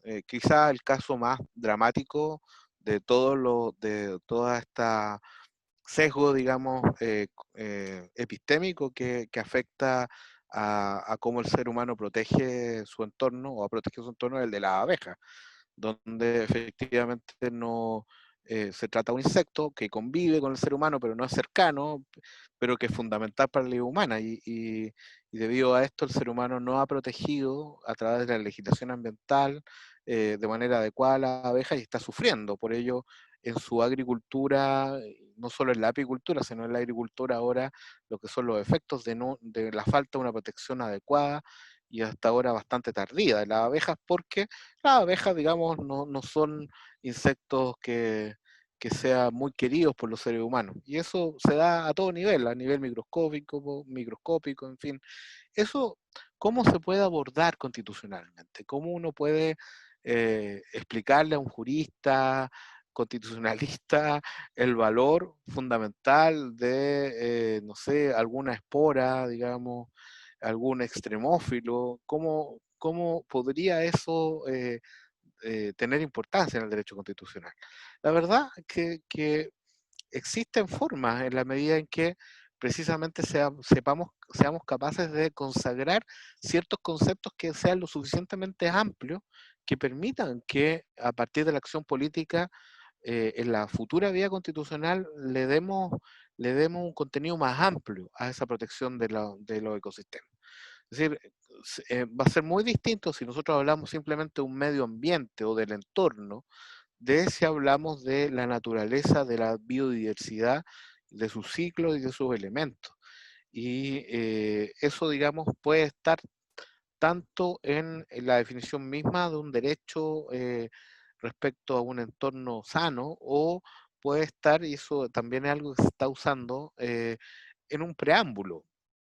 Las constituciones suelen incorporar ahora preámbulos donde, más allá de sus derechos y mecanismos específicos, incorporan definiciones fundamentales que guían toda la acción de una comunidad. Y yo creo que una noción de naturaleza amplia, una noción no reducida y no construida estrictamente desde el humano, puede caber allí, digamos. Yo creo que de hecho es una de las pocas cosas que puede tener un consenso tan fuerte como para introducirse en un preámbulo constitucional. Y a partir de ese preámbulo determinar toda la interpretación de la acción de los poderes públicos, los deberes de conservación, en fin, la participación. Eso, digamos, yo creo que es una herramienta principal. Y bueno, lo otro son los deberes específicos de protección, o sea, que el Estado tenga deberes que no se reduzcan simplemente a la necesidad humana, sino que el hablar de una dignidad de la naturaleza, el hablar del equilibrio, digamos, de otros conceptos que lo saquen del antropocentrismo, también puede ser fundamental a la hora de llenar de contenido una nueva constitución. Entonces, o sea, me parece que esa es una de las preocupaciones básicas. Los juristas se preocupan simplemente de lo que se preocupa la experiencia cotidiana de los humanos, centrada en sí mismos y pensando siempre en las formas de vida que les son más cercanas, pero no ven todo el resto de la vida, que también son fundamentales para los equilibrios de toda la diversidad biológica. Muchas gracias, Salvador. Bueno, nos quedan aproximadamente 12 minutos para finalizar la transmisión. Cristian, ¿quiere hacer una breve intervención? ¿Sí? Breve, sí. No, quería seguir tirando ese hilito que me parece súper interesante lo que planteó Tamara y cómo lo respondió Salvador en esto de los preámbulos a la Constitución, y después una derivada de eso. Lo primero es interesante cuando hablamos de esos preámbulos poner como un punto esencial las interacciones, ¿cierto?, de los seres humanos con la naturaleza y los beneficios que nosotros recibimos de ellos, como para verlo. Yo sé que todavía suena antropocéntrico, ¿cierto? Pero aún así es una forma de convencer ¿cierto? A los que no entienden o no quieren dar este cambio paradigmático, es decirle, bueno, de la naturaleza obtenemos millones de cosas, nuestra vida se sustenta en la naturaleza, ¿cierto? Nuestra economía se sustenta en la naturaleza. Entonces, esos preámbulos tal vez deberían hablar un poquito de la funcionalidad de los ecosistemas, o sea, cómo los ecosistemas trabajan gratuitamente, ¿cierto? Y ese trabajo que generan, o sea, la sola hecho de existir y de estar dispuestos de una forma en el territorio, nos proveen a nosotros, ¿cierto?, ciertas cosas. Nosotros podemos hacerlo. Entonces, salir de esa mirada de recursos y verlo más como una cuestión funcional.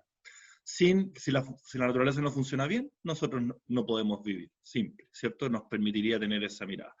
Y la segunda patita de esto es, dado eso, dado la importancia de eso, ¿cómo ves tú en una nueva constitución que podamos incorporarlo de manera bien pragmática. Y para eso a mí se me ocurre que un modelo, por ejemplo, de república federal, donde podemos compartimentalizar un poquito el país, ¿cierto? Y entender la diversidad que ahí existe, donde tenemos un norte muy árido y un extremo austral, por solo poner dos ejemplos, ¿cierto? Muy lluvioso, muy diverso. Entonces, ¿cómo podemos de alguna manera dar cuenta de esa diversidad? Yo creo que a través de una república federal. Y luego, el tema de la participación, que tú lo tocaste en varios elementos, Jaime también lo mencionó en su locución, de cómo hacemos que los habitantes de los territorios empiecen a tomar más decisiones sobre lo que ocurre en su territorio, y no sea la empresa A, B o C que llega al territorio e instala su faena, sin importarle lo que ahí ocurra, y son los habitantes del territorio los que deciden qué es lo que quiere o no. Obviamente esto va aparejado del ordenamiento territorial y una serie de otras herramientas, como tú bien mencionabas hace un rato, Salvador, pero ¿qué te parece esa mirada, primero, de las cuestiones fundamentales o los preámbulos?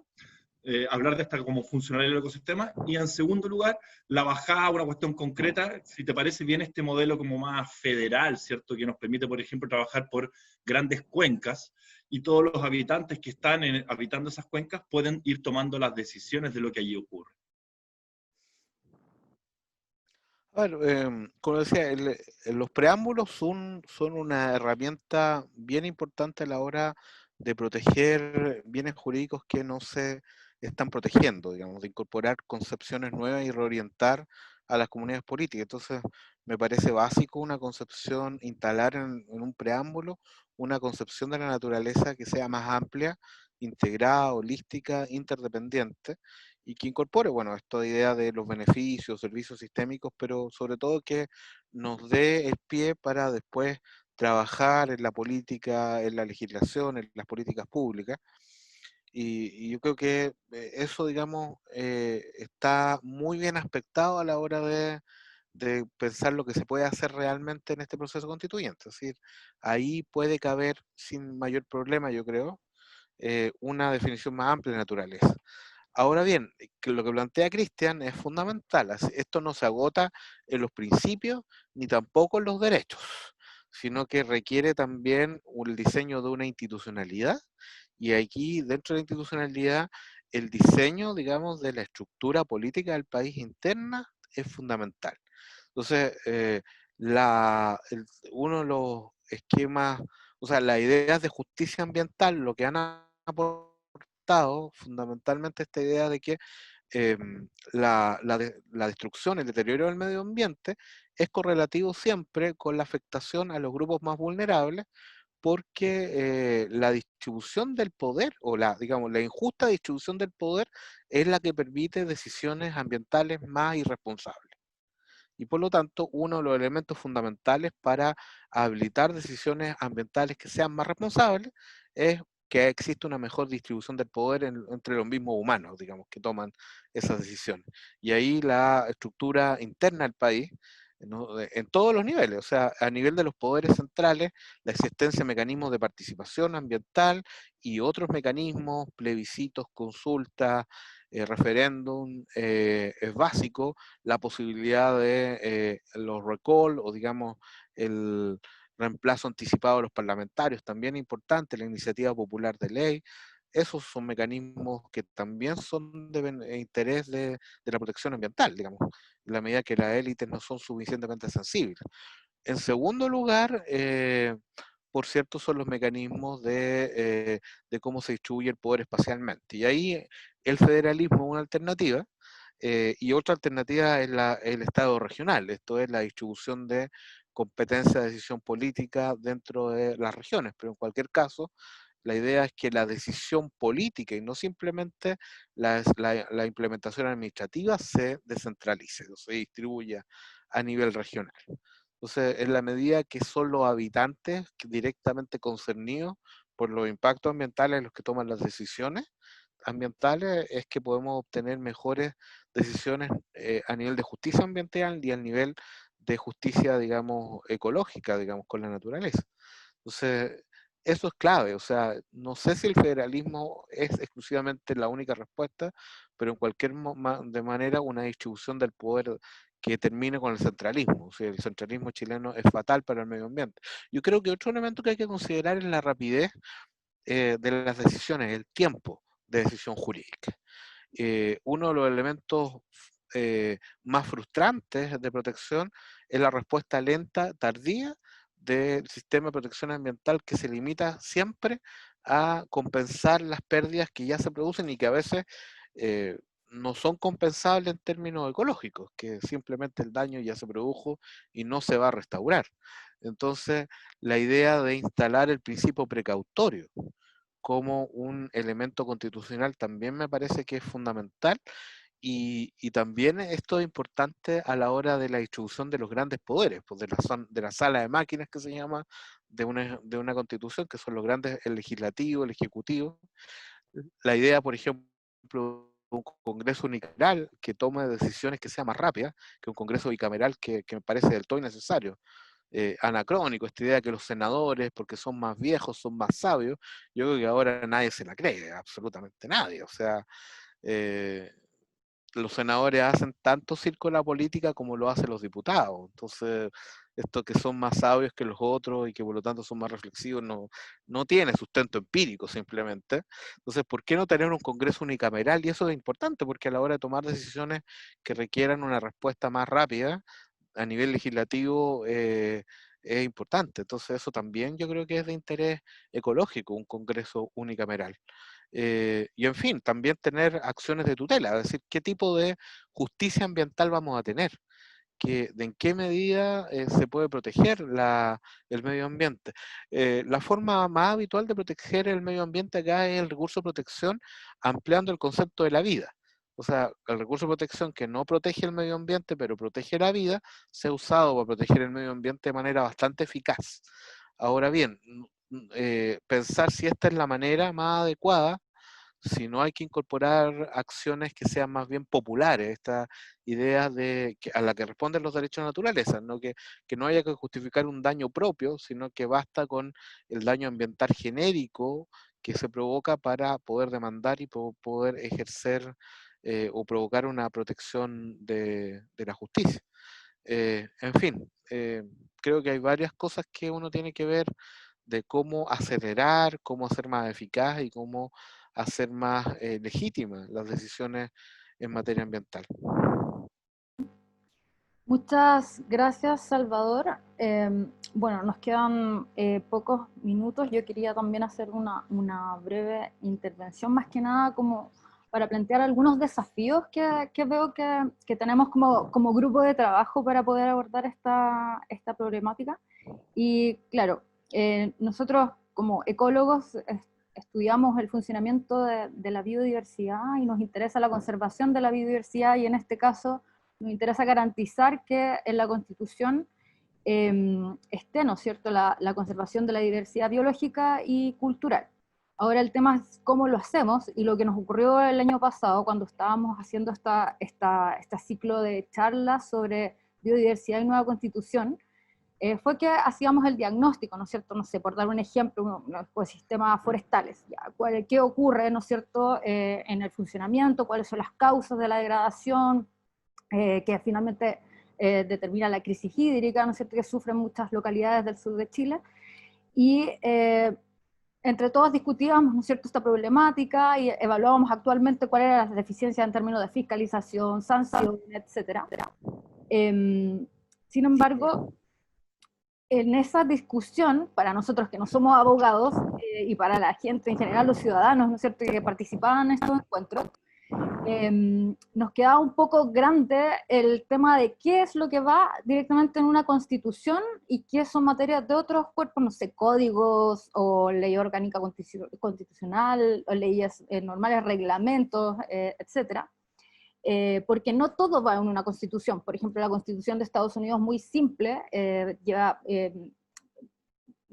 algunos tópicos y no lo aborda todo, y lo demás será abordado en otros cuerpos legislativos, no sé cómo llamarlo. Entonces, en ese sentido, como para poder nosotros incorporar los elementos, los fundamentos ecológicos, necesitamos orientación con respecto a qué es lo que lleva una constitución en particular. Entonces, ese para mí es un primer desafío de este grupo de trabajo, como tarea para el abogado del grupo, orientarnos en ese ámbito. Después también está el desafío de los conceptos. Acá tenemos, por ejemplo, actualmente un Ministerio del Medio Ambiente. Sin embargo, así como Cristian no le gusta ocupar el término recursos naturales, a mí no me gusta mucho ocupar el término de medio ambiente, porque finalmente es la biodiversidad la que funciona, la que provee de beneficios, de la cual nosotros podemos existir, podemos vivir, ¿no es cierto? Entonces, la idea de definir cuáles son los conceptos claves que debieran ir en la Constitución. Entonces, en ese ámbito, el concepto de biodiversidad, pero quizás tomando un poco en cuenta lo que decía Tamara, ¿no es cierto? Es como, no solamente son los componentes de la biodiversidad y algunos más carismáticos, sino que también cómo se estructuran y cómo funcionan para proveer los beneficios y finalmente para que todos podamos coexistir, tanto los humanos y los no humanos. Entonces, en ese sentido, necesitamos como definir bien esos conceptos con los cuales vamos a trabajar. Y claro, cuando empezamos a utilizar la biodiversidad, quizás se transforma en recursos naturales, con una visión más antropocéntrica. Entonces, bueno, yo creo que ese también es un desafío importante, y por lo demás también como, no solo como ir a alguna parte de la Constitución que garantizar la conservación de la diversidad biológica como una línea, no sé, yo me imagino que debiera estar a través de toda la Constitución y a través de toda la legislación y después las normativas, está redactado de tal manera que se garantice. O sea, no me imagino que solamente solo con decir vamos a asegurar el derecho a la biodiversidad, no sé, todavía no decimos qué cosa, que es el sujeto de derecho, pero no me imagino que solo con eso se termine, sino que hay otras temáticas también que debiéramos como ir abordando, y por solo dar un ejemplo, en el tema de ordenamiento territorial, como tú lo mencionaste en tu intervención. El ordenamiento territorial es absolutamente necesario, pero dada la propiedad privada que existe hoy, no podemos llevarlo a la práctica. Entonces, ¿de qué manera aseguramos un ordenamiento territorial? Y yo no sé, me imagino que a lo mejor teniendo un Ministerio de Planificación Territorial, o que el Ministerio de Biodiversidad se encargue también de la planificación territorial, en donde puede existir algunas zonas de propiedad privada y otras en donde definitivamente la propiedad de la tierra debe ser administrada por, no sé, el Estado o alguien que asegure que cabeceras de cuenca, fuertes ribereños, mantengan la biodiversidad, mantengan los bosques nativos y puedan como mantener la cantidad y calidad de agua que permitan estos bosques que existen ahí. Entonces, y eso, entonces, ¿de qué manera estructuramos, no es cierto? Tú hablaste como de un diseño institucional dentro de la Constitución, y ese diseño institucional entonces debiera como ir guiando para que todos estos elementos que hemos hablado, de ordenamiento territorial, participación ciudadana, administración responsable del planeta, podamos como verlo efectivamente en la redacción final que tenga esta Constitución y todos los cuerpos legislativos que vengan posterior, amarrado a la Constitución. Bueno, no sé, esos dos temas yo veo como de importancia de como entender, para nosotros poder como apoyar, ayudar, dar nuestros conceptos y nuestros insumos desde el mundo, desde cómo entendemos y cómo hemos estudiado, ¿no es cierto?, cómo funcionan los ecosistemas. Nos ayudaría bastante en poder como entender todas estas partes, como que lleva una Constitución, cómo se estructura, cuáles son los elementos importantes, y de ahí ir viendo, bueno, cómo metemos estos distintos elementos que ya sabemos que los necesitamos dentro, pero en este momento no están. Bueno, yo quiero primero señalar que tienen que tomar conciencia, probablemente la tienen, pero digamos, reafirmar, de que la tarea de cambiar una Constitución es una tarea titánica, en el sentido de que no se traduce simplemente en generar un texto que va a ser la norma suprema más importante, sino es tan grande el esfuerzo que uno hace de mover, digamos, piedras gigantes, que normalmente cuando uno cambia la Constitución también se cambian o empiezan a cambiar una serie de otras cosas que no están inmediatamente vinculadas a la Constitución, y no solo porque la Constitución después haya que adaptarla, implementarla y transformar todo lo que viene abajo de la Constitución, las leyes, los reglamentos, sino porque el esfuerzo de la sociedad es tan grande, se moviliza tanta energía de la sociedad, que esa energía alcanza para cambiar la conciencia de las personas y para, por lo tanto, generar una serie de otras cuestiones que uno podría decir de yapa, o en virtud de la energía liberada por un país, por una comunidad política, por una democracia, alcanzan para transformar otras cosas. Entonces, esta fuerza que ustedes pueden movilizar para incorporar ciertos elementos de protección a la biodiversidad en una constitución, de seguro que se van a traducir en otros cambios para la protección al medio ambiente de inmediato, en la medida que liberen la cantidad de fuerza que uno puede esperar que se produzca en un proceso de liberación constitucional. Y ahí lo clave, desde la perspectiva de que cada uno está con esta visión de cíclope, cada uno ve lo que su experiencia y su saber le permite ver.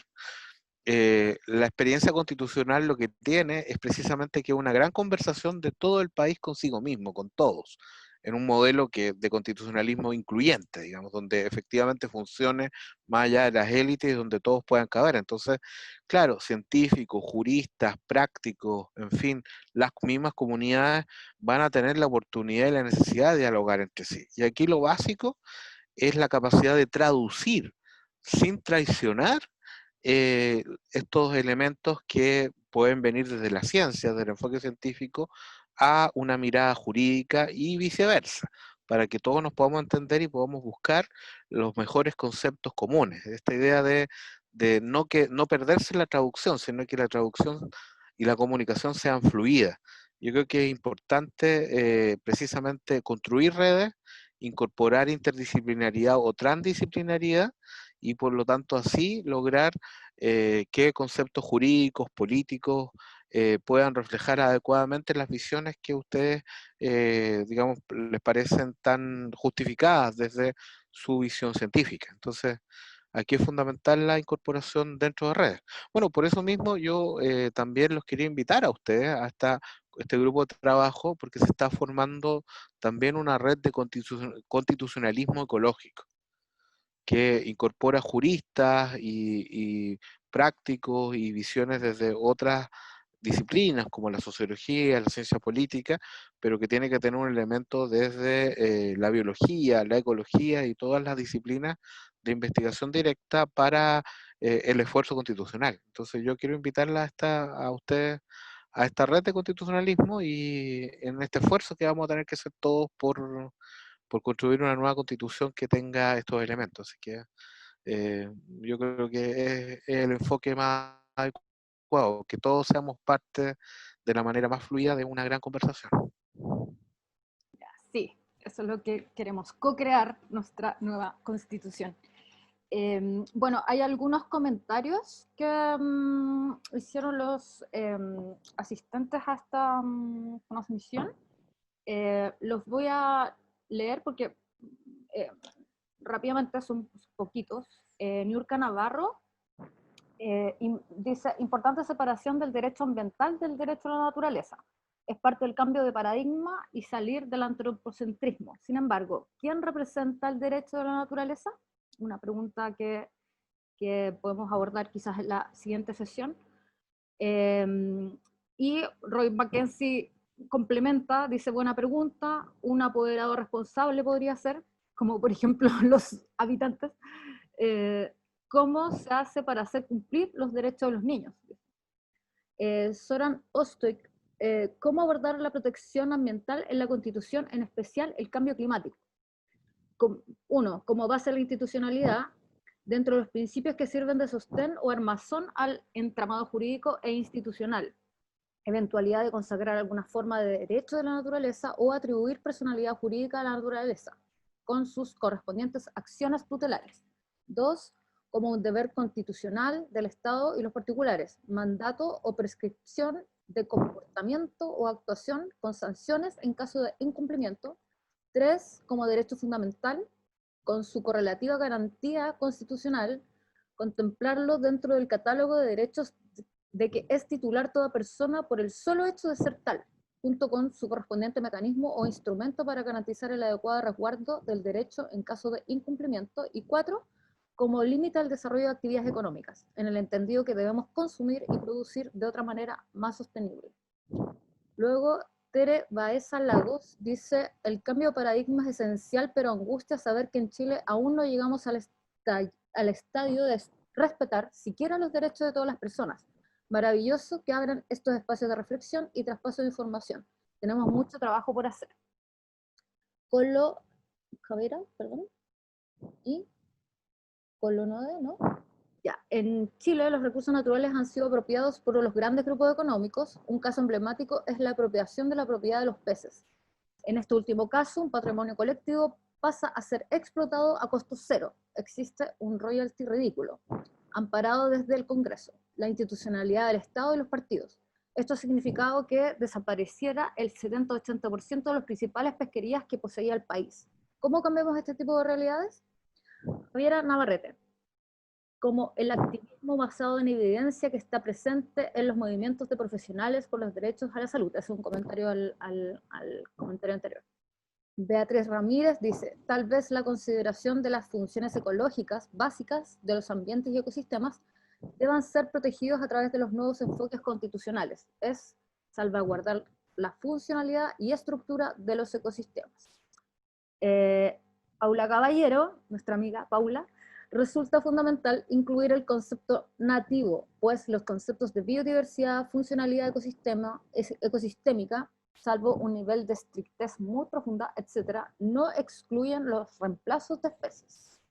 Y por último, Colono de Aguas, dice los científicos más críticos y progresistas tienen una dura lucha política por delante al interior del mundo de las academias, colegios profesionales, universidades, Ministerio de Ciencias, con los científicos que apoyan las prácticas neoliberales de los grupos económicos que se acompañan de la devastación medioambiental. Sector muy fuerte en Chile que es corresponsable del desastre medioambiental al que hemos llegado. Bueno, ahí están los comentarios que nos van a ayudar a seguir dialogando y procesando toda la información. Te agradecemos, Salvador, tu presentación. Y la idea es que en nuestra próxima sesión, que se va a realizar el 27 de agosto, vamos a tener diálogos sobre los fundamentos filosóficos a cargo del doctor Ricardo Rossi, de la Universidad Magallanes, Universidad North Texas, IED y Fundación Omora. Así que los dejamos a todos cordialmente invitados. En 15 días más nos volveremos a ver para seguir con estos diálogos sobre la biodiversidad y la nueva Constitución. Muchas gracias, Salvador, y muchas gracias a todos los panelistas. Nos vemos. Chao, chao. Gracias.